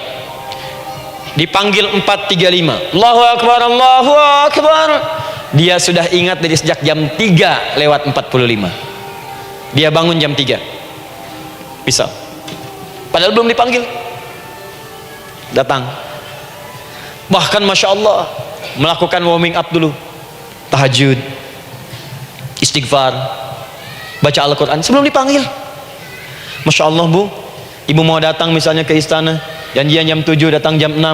Di situ ibu kerjakan yang baik-baik dulu. Wah lihat, terus kelihatan CCTV kan, wah ini orang bagus banget nih, mulia, bagus, sampah diambilin, disapu. Kelihatan. Itu ibu belum datang pun udah dipanggil duluan. Ada orang yang belum dipanggil sudah datang menghadap Allah, tahajud dia, zikir dulu, istighfar dulu. Ini orang, maaf ya, walaupun dia belum memanggil Allah, Allah sudah menyelesaikan semua persoalannya.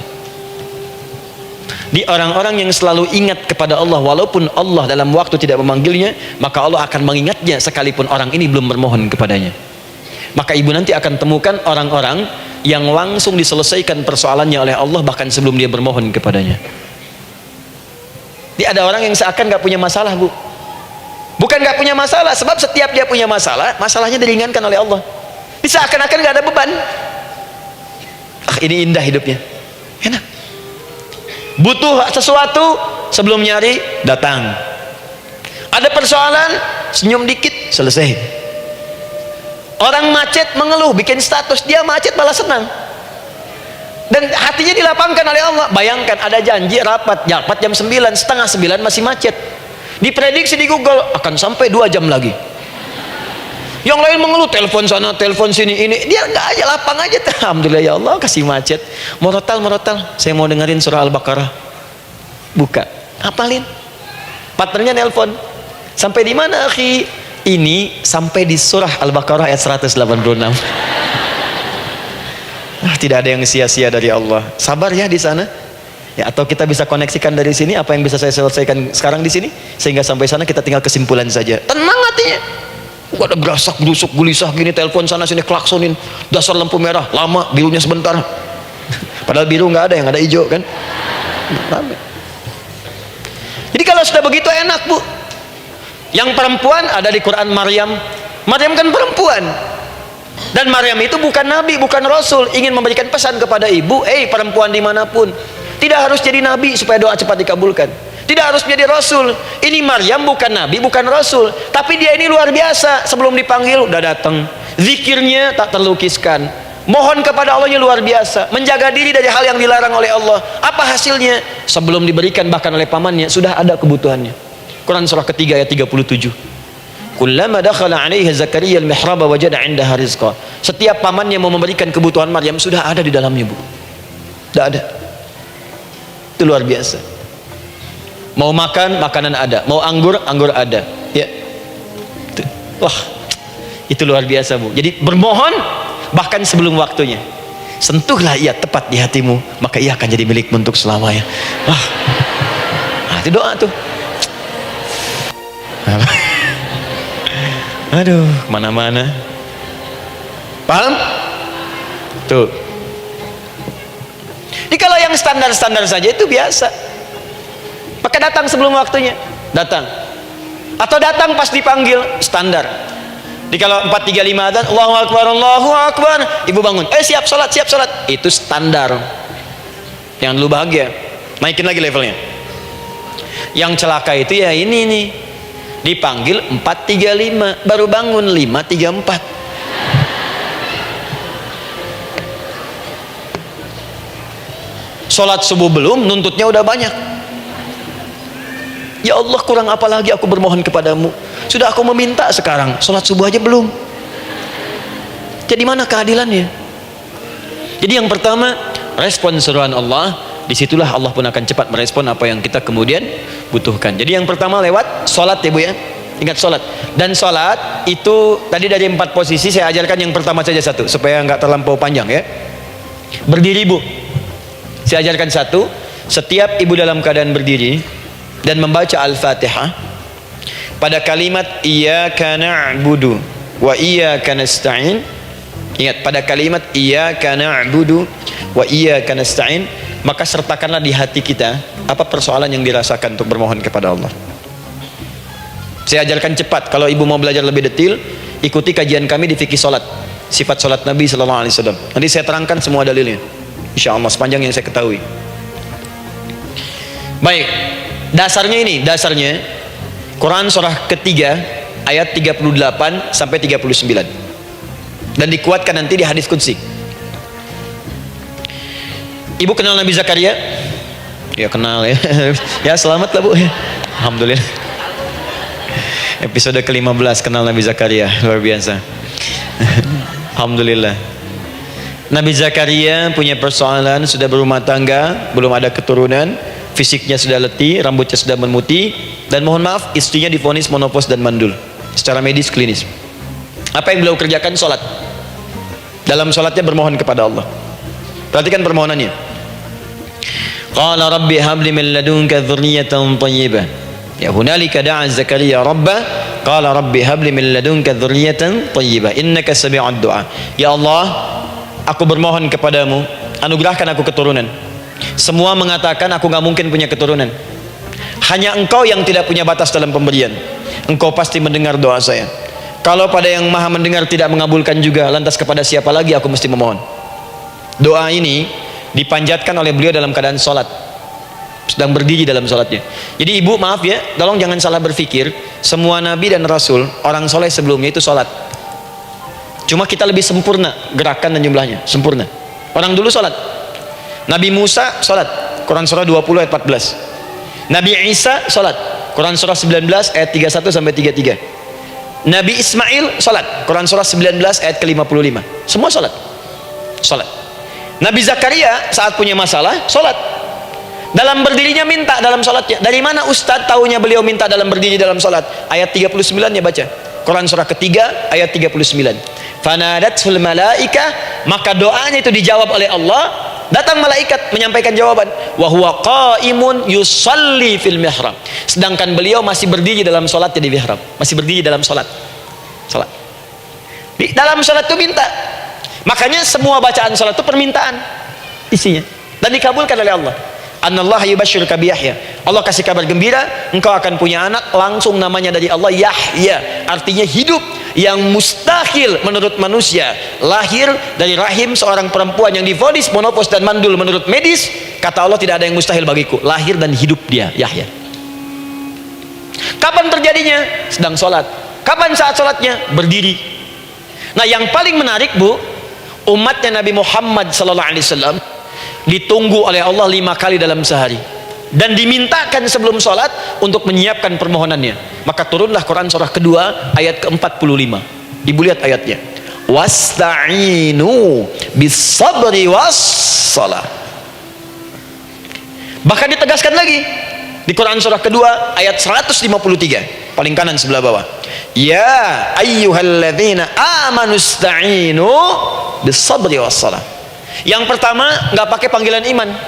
Wasta'inu, kata Allah, hei, kalau kamu punya masalah jangan mengeluh, jangan berkeluh kesah, jangan terlampau banyak gelisah, cepat siapkan dirimu untuk menunaikan sholat. Siapkan permohonanmu, minta kepada aku lewat sholat. Kalau belum yakin, disebutkan imannya. Ya ayyuhalladzina amanu, hei orang-orang yang masih merasa punya iman, katanya punya iman. Jadi kalau ibu nggak mau minta lewat sholat, dipertanyakan imannya. Kamu punya iman nggak? Kata Allah, yakin nggak dengan saya? Kalau punya masalah jangan mengeluh, datang pada saya minta lewat sholat, saya panggil sholat minta. Kalau masih merasa punya iman, tuh, iman kita tuh dipertaruhkan di situ. Nah sekarang saya berikan rumus bahasanya. Allah memanggil kita dengan bentuk jama, perintah jama. Wasta'inu, wasta'inu, itu bentuk perintah. Wasta'inu, bentuk perintah.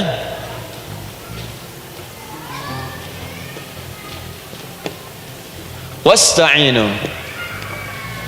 Dan jika kalian, perhatikan cara menerjemahkannya, dan jika kalian punya persoalan dalam hidup, punya kebutuhan, maka bergegaslah, siapkan dirimu untuk minta kepadaku solusi. Wasta'inu, dan mintalah oleh kalian pertolongan, solusi. Bisabri wassalah. Pertama, sabar dulu. Sebelum sholat, sabar dulu dengan itu. Tahan dulu, terima dulu.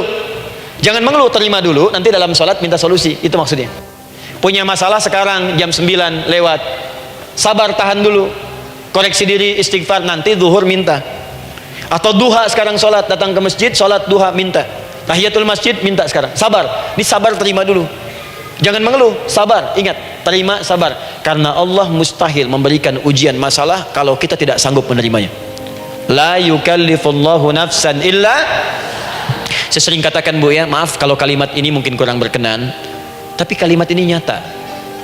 Kalau ibu sekarang punya masalah seberat apapun, itu artinya hanya ibu yang sanggup untuk menerimanya. Saya tidak. Betul, karena itu persoalan itu dititipkan kepada ibu, bukan kepada seorang bernama Adi Hidayat. Ibu yang dipercaya. Ya, ibu dipercaya oleh Allah. Kenapa ibu tidak yakin dengan itu? Karena cuma ibu yang bisa mengatasi. Ibu yang mampu, saya tidak. Karena itu dititipkan pada ibu. Kaidahnya, la yukallifullahu nafsan illa wus'aha. Allah nggak akan berikan beban ujian masalah kalau dia nggak mampu. Artinya kalau saya nggak mampu, saya nggak dikasih. Ibu mampu, ibu diberi. Jangan mengeluh. Kenapa mesti saya, ya Allah? Kamu mampu. Ya Allah, why me? Why not? Kamu yang bisa. Nah sekarang, wassalah, setelah terima itu, tapi juga jangan terlampau kepedean. Memang cuma saya yang mampu, ya, bikin status. Kemudian sholat, kita akan katakan, ya Allah, Engkau perintahkan saya untuk minta tolong. Sekarang saya akan minta kepadamu. Lalu kita katakan, maaf ya, ya Allah, saya sekarang punya masalah, saya ingin bermohon kepadamu, saya ingin minta kepadamu, ya Allah, saya mohon, ya Allah. Maaf, Bu, ya, maaf ya, sebentar. Ibu kalau punya masalah sedikit atau banyak? Banyak. Yang punya masalah ibu saja atau anak juga punya masalah? Kadang-kadang, bukankah anak yang punya masalah ibu yang minta? Bukankah suami yang punya persoalan ibu yang bermohon? Kan? Karena itu, kalau kita ingin memohon kepada Allah dengan persoalan yang kompleks mewakili yang banyak, maka pertama kalimatnya diawali dengan huruf na. Berarti kami, kita, semua. Jelas ya? Nah, ibu ingin robah kalimatnya, minta tolong. Kata Allah, minta kepadaku pertolongan. Wasta'inu. Ibu ingin robah menjadi bentuk permintaan. Rubah kalimatnya menjadi nasta'in. Nasta'in. Nasta'in.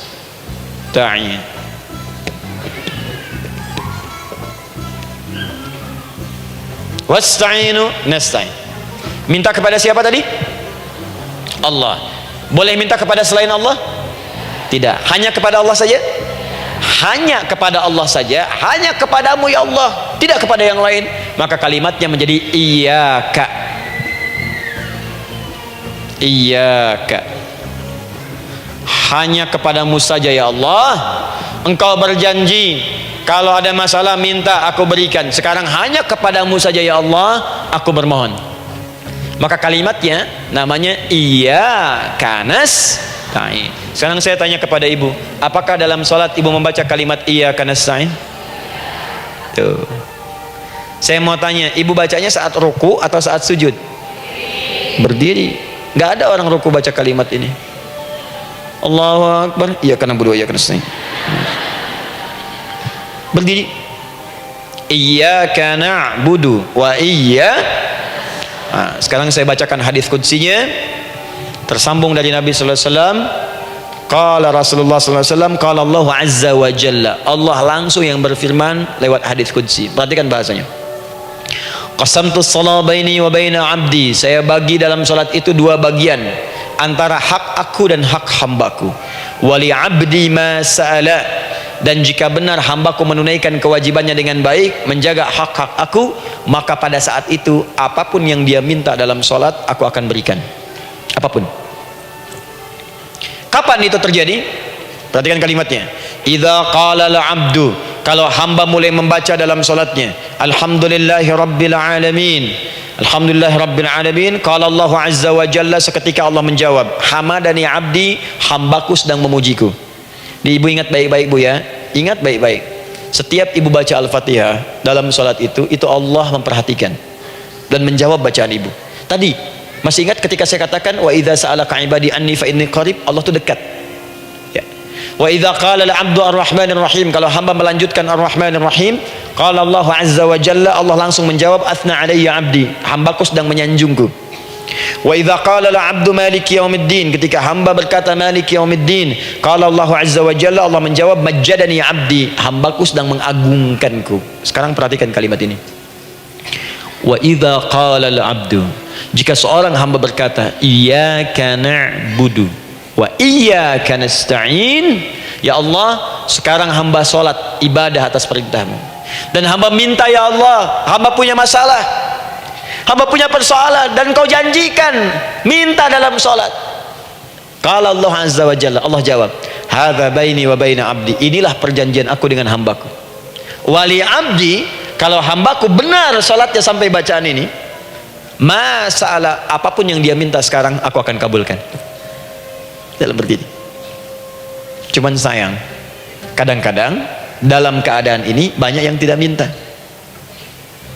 Maka caranya saya sampaikan yang pertama, kalau ibu sudah sampai ke bacaan ini, iyyaka na'budu wa iyyaka nasta'in, sertakanlah dalam hati ibu, gak usah dilafadzkan, sertakan ibu punya masalah apa, atau secara umum minta solusi, minta. Nabi itu kalau sholat, Nabi SAW kalau sholat itu kalau baca ayat-ayat Quran itu seringkali berhenti Bu, sering berhenti. Kalau dalam ayat doa beliau berhenti, mohonkan dengan baik. Kalau ayat-ayat surga, minta supaya umatnya ke surga. Ayat-ayat neraka, mohon supaya umatnya dibebaskan dari neraka, minta. Kesaksiannya banyak. Hudzaifah al-Yamani pernah sholat di belakang Nabi, begitu. Abdullah bin Mas'ud radhiyallahu ta'ala anhu sholat di belakang Nabi, begitu. Ubay bin Ka'ab radhiyallahu ta'ala anhu sholat di belakang Nabi, begitu. Di kesaksian mereka sama semua. Makanya seringkali itu nggak sadar, enak sholat dengan Nabi itu, nyaman. Kalau baca ayat surga seakan-akan pengen cepat ke surga. Kalau baca ayat doa berdoa, jadi nggak sadar. Rakaat pertama 100 ayat aja Al-Baqarah. Ya, kadang-kadang lewat ke Ali Imran. Pernah rekornya 5 juz 4 halaman. An-Nisa ayat 176 baru berhenti. Ya walaupun besoknya nggak pada ikutan lagi. Ya, karena merasa ini kapan rukunya gitu, sekarang atau nanti, sekarang atau nanti. Tapi enak. Nah, saya ajarkan satu hal, kalau kita sampai pada bacaan Al-Fatihah tadi, jeda sejenak Bu, rasakan itu, minta. Minta. Setelah itu Allah ajarkan satu lafaz, kalau lafaz ini benar dibacakan oleh ibu, benar dibacakan, maka seketika doa akan dijawab, langsung dikabulkan. Apa bacaan itu? Nanti dalam pelajaran selanjutnya kita akan bahas ya, insya Allah. Masih ada waktu? Oh ya, kalau masih kita bahas ya. Masih. Ada sesi mau jawab pertanyaan dulu, diskusi dulu, atau saya teruskan sebentar? Teruskan ya. Baik, kalau kita sampai jam 10, saya jeda sampai ke 9.45. Jadi 15 menitnya kita bisa diskusi ya. Baik. Apa lafaz yang kita bisa mohonkan? Teruskan ayatnya. Ihdinas siratal mustaqim. Ihdinas siratal mustaqim. Ihdinas siratal mustaqim. Ini Bu, nanti Ibu lihat dalam kajian tafsir yang kami sampaikan, juga dalam kajian fikih salat saya bahas dengan detail. Di sini singkat saja, singkat padat. Ihdina itu, ya Allah berikan kami hidayah, berikan kami jalan, berikan kami petunjuk, tunjukkan kami jalan yang lurus. Kalimat ihdina asalnya dari kata hidayah. Hidayah, jamaknya hudan. Ihdina, berikan kami hidayah, berikan kami hudan. Kalau tunjukkan kami jalan yang lurus, itu terjemahan Bu, terjemahan. Kalau ibu ingin makna tafsir per huruf, per kalimat, bahkan per harokat, itu semua ada maknanya. Karena semua kalimat Quran itu mukjizat. Ihdina dari kata hidayah, hudan, berikan kami hidayah. Hidayah dalam bahasa Arab itu banyak maknanya.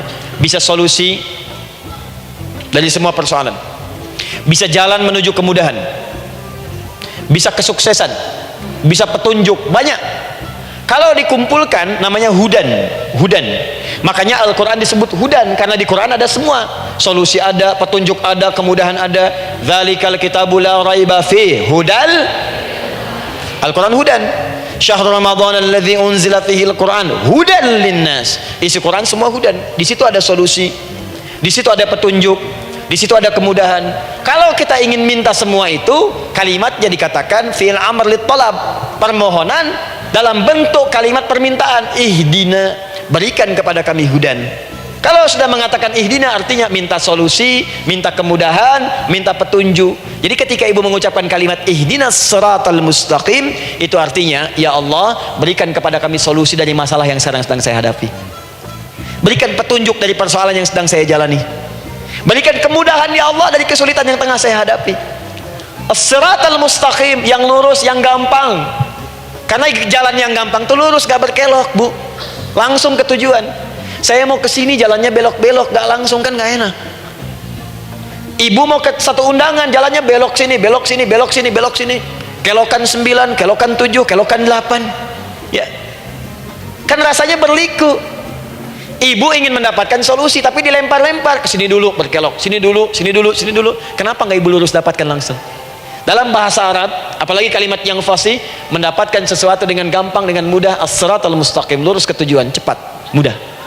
Apalagi ke surga nanti, tunjukkan kami jalan yang lurus, yang benar, hak dari Allah dan mudah didapatkan. Itu maksudnya. Ini bukan sekedar tunjukkan jalan yang lurus, solusi yang mudah, yang gampang, yang cepat. Paham di sini ya? Seperti orang-orang dulu mendapatkannya. Siratal ladzina an'amta 'alaihim. Seperti orang dulu mendapatkan semua kenikmatan ketika mereka bermohon kepadamu ya Allah. Siapa mereka? Ada 4 golongan disebutkan di Quran surah keempat ayat 69. Ada para nabi, orang-orang jujur siddiqin, para syuhada dan orang-orang soleh. Ya, wa may yuti'illaha wa rasul fa ulaika ma'al ladzina an'ama Allahu 'alaihim minan nabiyyina was-siddiqina wasyuhada was-shalihin. Para nabi dulu berdoa, ya Allah saya ada masalah, dikabulkan. Kita minta ya Allah sekarang saya berdoa, tolong kabulkan seperti nabi-nabi dulu dikabulkan. Nabi Ayub sakit berdoa dikabulkan, kita sakit dikabulkan. Nabi Ibrahim ada ujian dikabulkan. Nabi Ibrahim punya ujian dengan anak, kita ada ujian dengan anak, minta dikabulkan. Anak-anak berselisih, ada yang dendam, yang iri, seperti anaknya Nabi Yakub. Nabi Yakub berdoa dikabulkan, kita minta dikabulkan. Ada syuhada berdoa dikabulkan, kita minta dikabulkan. Orang soleh berdoa minta dikabulkan, kita minta dikabulkan. Ya Allah, seperti engkau kabulkan doa orang-orang dulu yang melahirkan nikmat, mohon kabulkan kami yang minta sekarang dan mendapatkan kenikmatan itu. Itu maksudnya. Ya, siratal ladzina an'amta 'alaihim. Siapa an'amta 'alaihim di sini? Ulaikal ladzina an'amallahu 'alaihim. Sama persis kalimatnya. Minan nabiyyin was-siddiqin wasyuhada'i was-shalihin.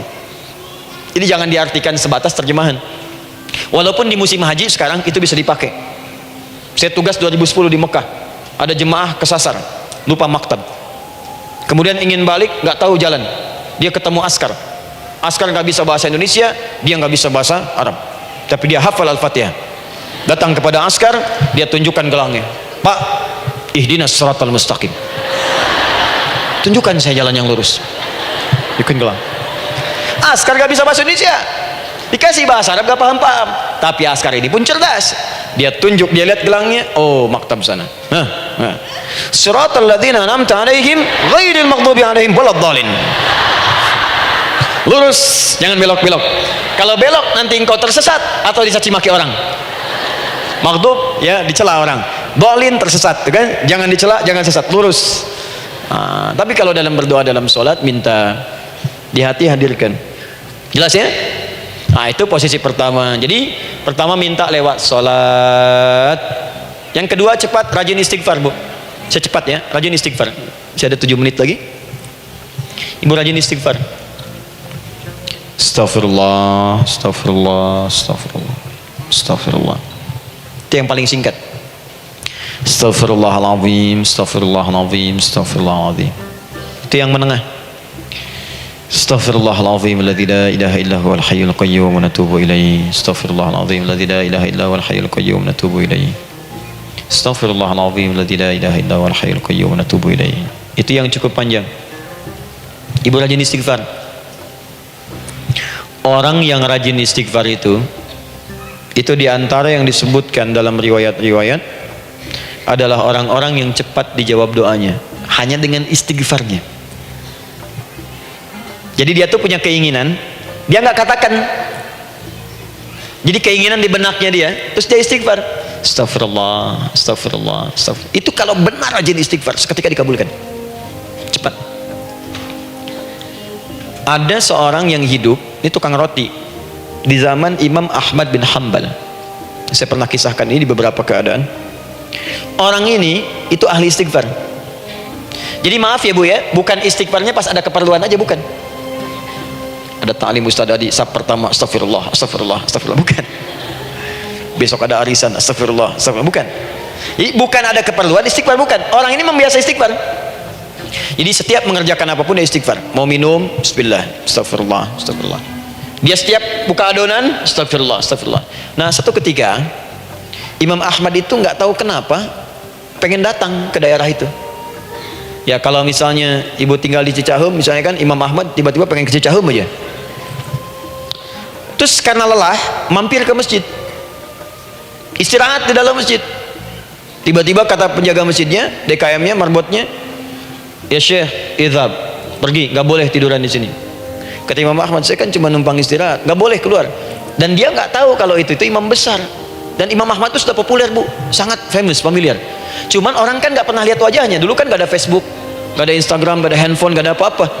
Jadi kalau orang terima Ahmad, ya Ahmad aja kemana-mana. Oh, no, Imam Ahmad, imam besar, Imam Syafi'i, imam besar. Tapi nggak pernah lihat. Sekarang kan udah kelihatan. Ya, udah kelihatan. Sekarang banyak. Makanya orang dulu tuh senang begitu tahu, dikasih tahu Nabi aja ke Madinah Bu, nggak ada yang tahu kalau itu Nabi Muhammad kalau belum pernah lihat. Karena beliau di bawah, Abu Bakar di atas. Abu Bakar kan naik kan, untanya Nabi. Nabi Muhammad pas di bawah gantian tuh di jalan. Orang mengira yang di atas unta Nabi Muhammad. Padahal Nabi Muhammad yang jalan kaki, nggak kelihatan.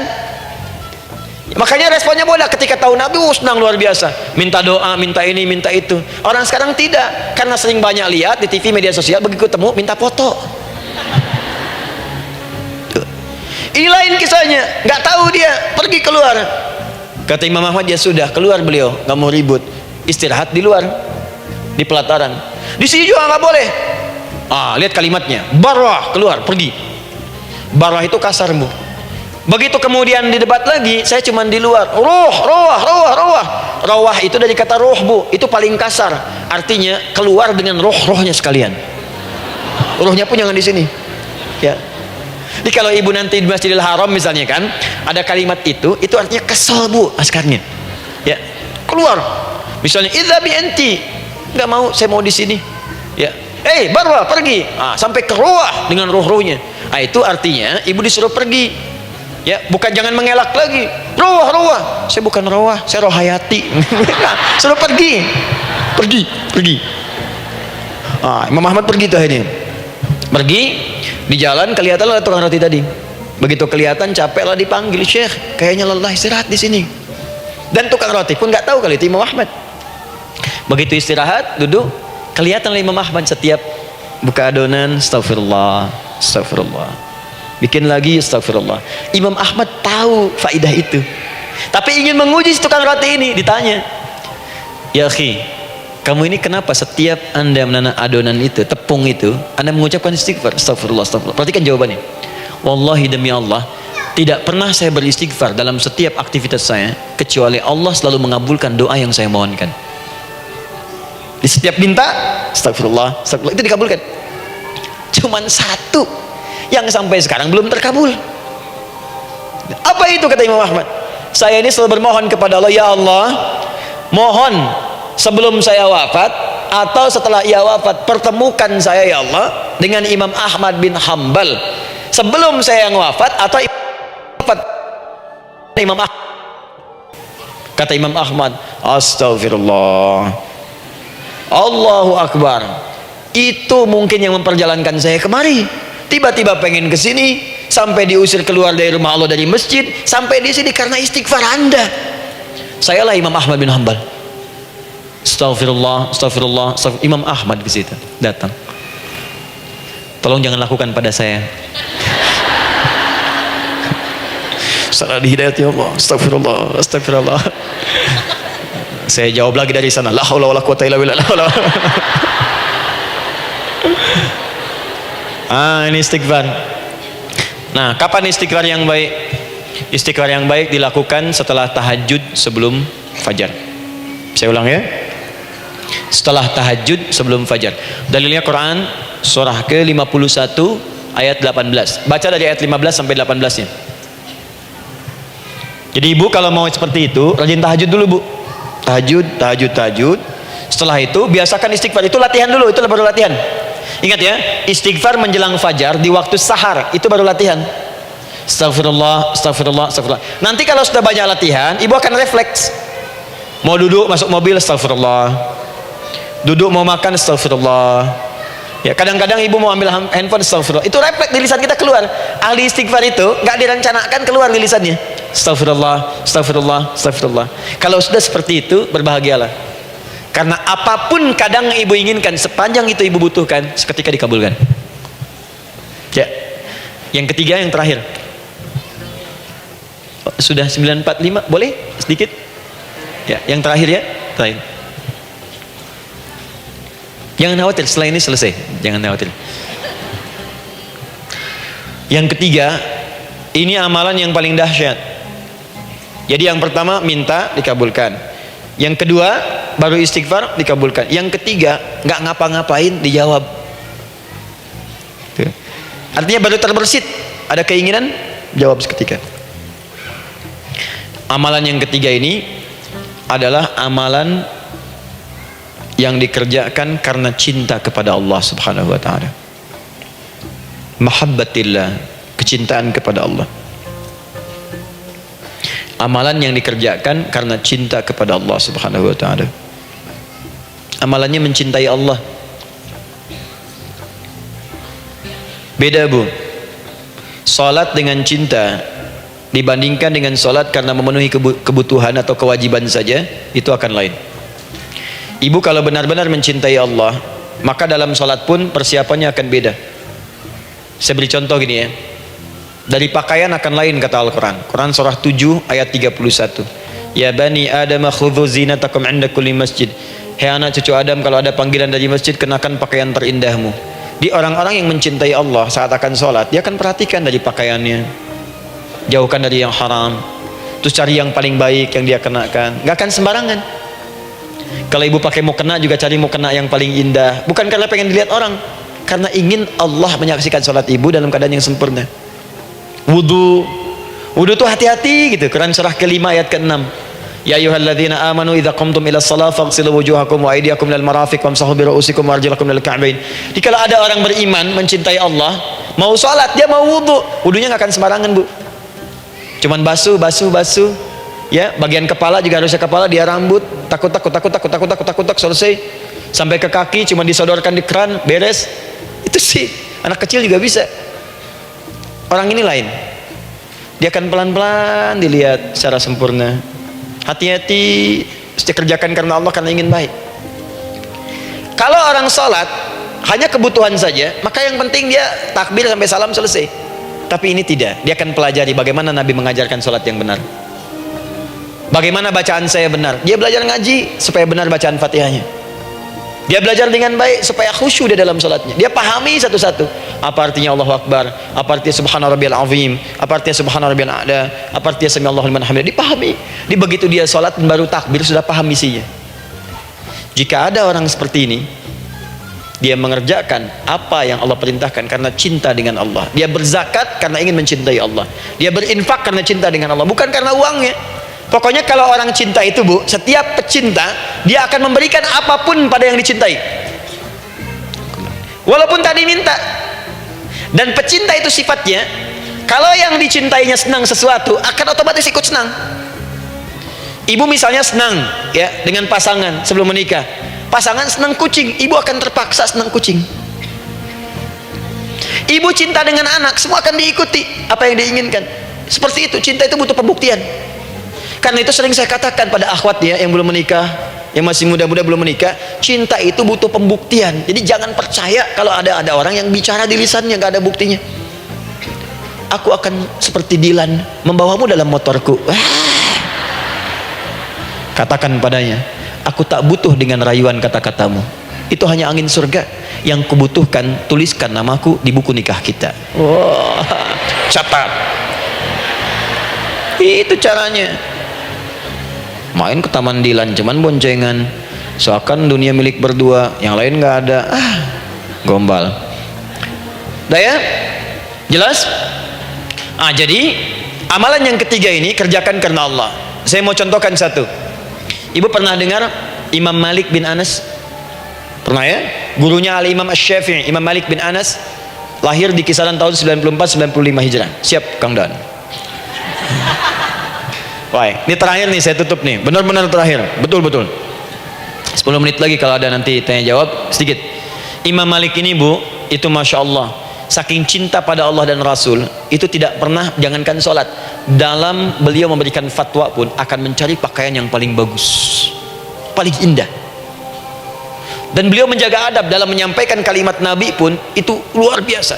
Sampai satu kali pernah pakai jubah bagus, indah, ada lebah menyengat di kepalanya, sedang menyampaikan hadis. Saking hormatnya terhadap hadis Nabi, lebah itu dibiarkan menyengatnya. Nggak mau memutus kalimat Nabi, hadis Nabi, hanya untuk mengusir lebah, dibiarkan sampai tersengat. Apa yang Allah berikan kepada beliau? Allahu Akbar. Satu kali singkat berdiskusi dengan muridnya Al-Imam Asy-Syafi'i. Kata Al-Imam Asy-Syafi'i, ya guru, setahu saya rizki itu dicari dulu baru dikasih. Imam Malik lebih tinggi ilmunya pada saat itu. Beliau tahu ada 8 jenis rizki. Ya Syafi'i, ada rizki yang tidak perlu dicari, Allah berikan. Wah, berdebat tuh sampai berpisah. Setelah itu secara singkat Imam Asy-Syafi'i lewat di kebun anggur, sedang panen anggur besar. Tiba-tiba tergerak untuk membantu, datang ke situ bantu. Begitu selesai dikasih hadiah anggur banyak, besar-besar, indah, enak, gitu kan? Ketika diberi itu langsung senang beliau, bukan karena anggurnya, karena merasa pendapatnya benar. Jadi begitu bekerja baru dapat. Dibawalah anggur ini diberikan pada gurunya. Perhatikan adabnya terhadap guru. Jadi kalau ibu adabnya bagus pada guru, keberkahan dapat, ilmunya pun menghunjam di jiwa. Imam Syafi'i nggak merasa benar, tapi memberikan sebuah jawaban dengan adab. Guru, tadi itu ada panen anggur, saya mencoba membantu. Begitu saya bantu dikasih anggur, dikencangkan kalimatnya. Begitu saya bantu dikasih. Dibantu dulu baru dikasih. Kalau saya nggak bantu, saya nggak dikasih. Apa jawab Imam Malik? Imam Malik tersenyum, tertawa. Tabassama dhahika. Masya Allah, Syafi'i, bahasa kita. Tadi itu saya keluar mau ngajar, siang-siang terik begini saya kepikiran, ya Allah, kalau makan anggur yang enak-enak, enak banget sekarang ini. Ada anggur sekarang. Tuh. Murid berikhtiar, guru mendapatkan hasil. Setelah itu Asy-Syafi'i naik dan jadi bintang di zamannya, sampai kekinian pun luar biasa, dan mendapatkan barakah gurunya seperti gurunya dapatkan, muridnya pun meraihnya. Itulah 3 cara bagi kita untuk bermohon kepada Allah. Jika ingin dipercepat oleh Allah, bisa lewat salat, bisa lewat istighfar, bisa juga dengan menciptakan amalan-amalan atau mengikuti amalan-amalan yang dicintakan atau ditujukan untuk mencintai Allah Subhanahu wa taala. Ibu bisa paham ini? Baik, kemudian berdoa. Tapi yang jadi masalah, Ustadz, ketika berdoa kok belum dikabulkan juga. Apa ciri doa dikabulkan? Seperti apa kita tahu doa kita dikabulkan? Itu mungkin kita bahas di episode yang berbeda insyaallah. Alhamdulillahi rabbil alamin, arrahmanir rahim, maliki yaumiddin, iyyaka na'budu wa iyyaka nasta'in, ihdinas siratal mustaqim, صراط الذين أنعمت عليهم غير المغضوب عليهم ولا الضالين. اللهم نحمدك حمدا شاكرين، حمدا ناعمين، حمدا يوافي نعمه ويكافئ مزيده.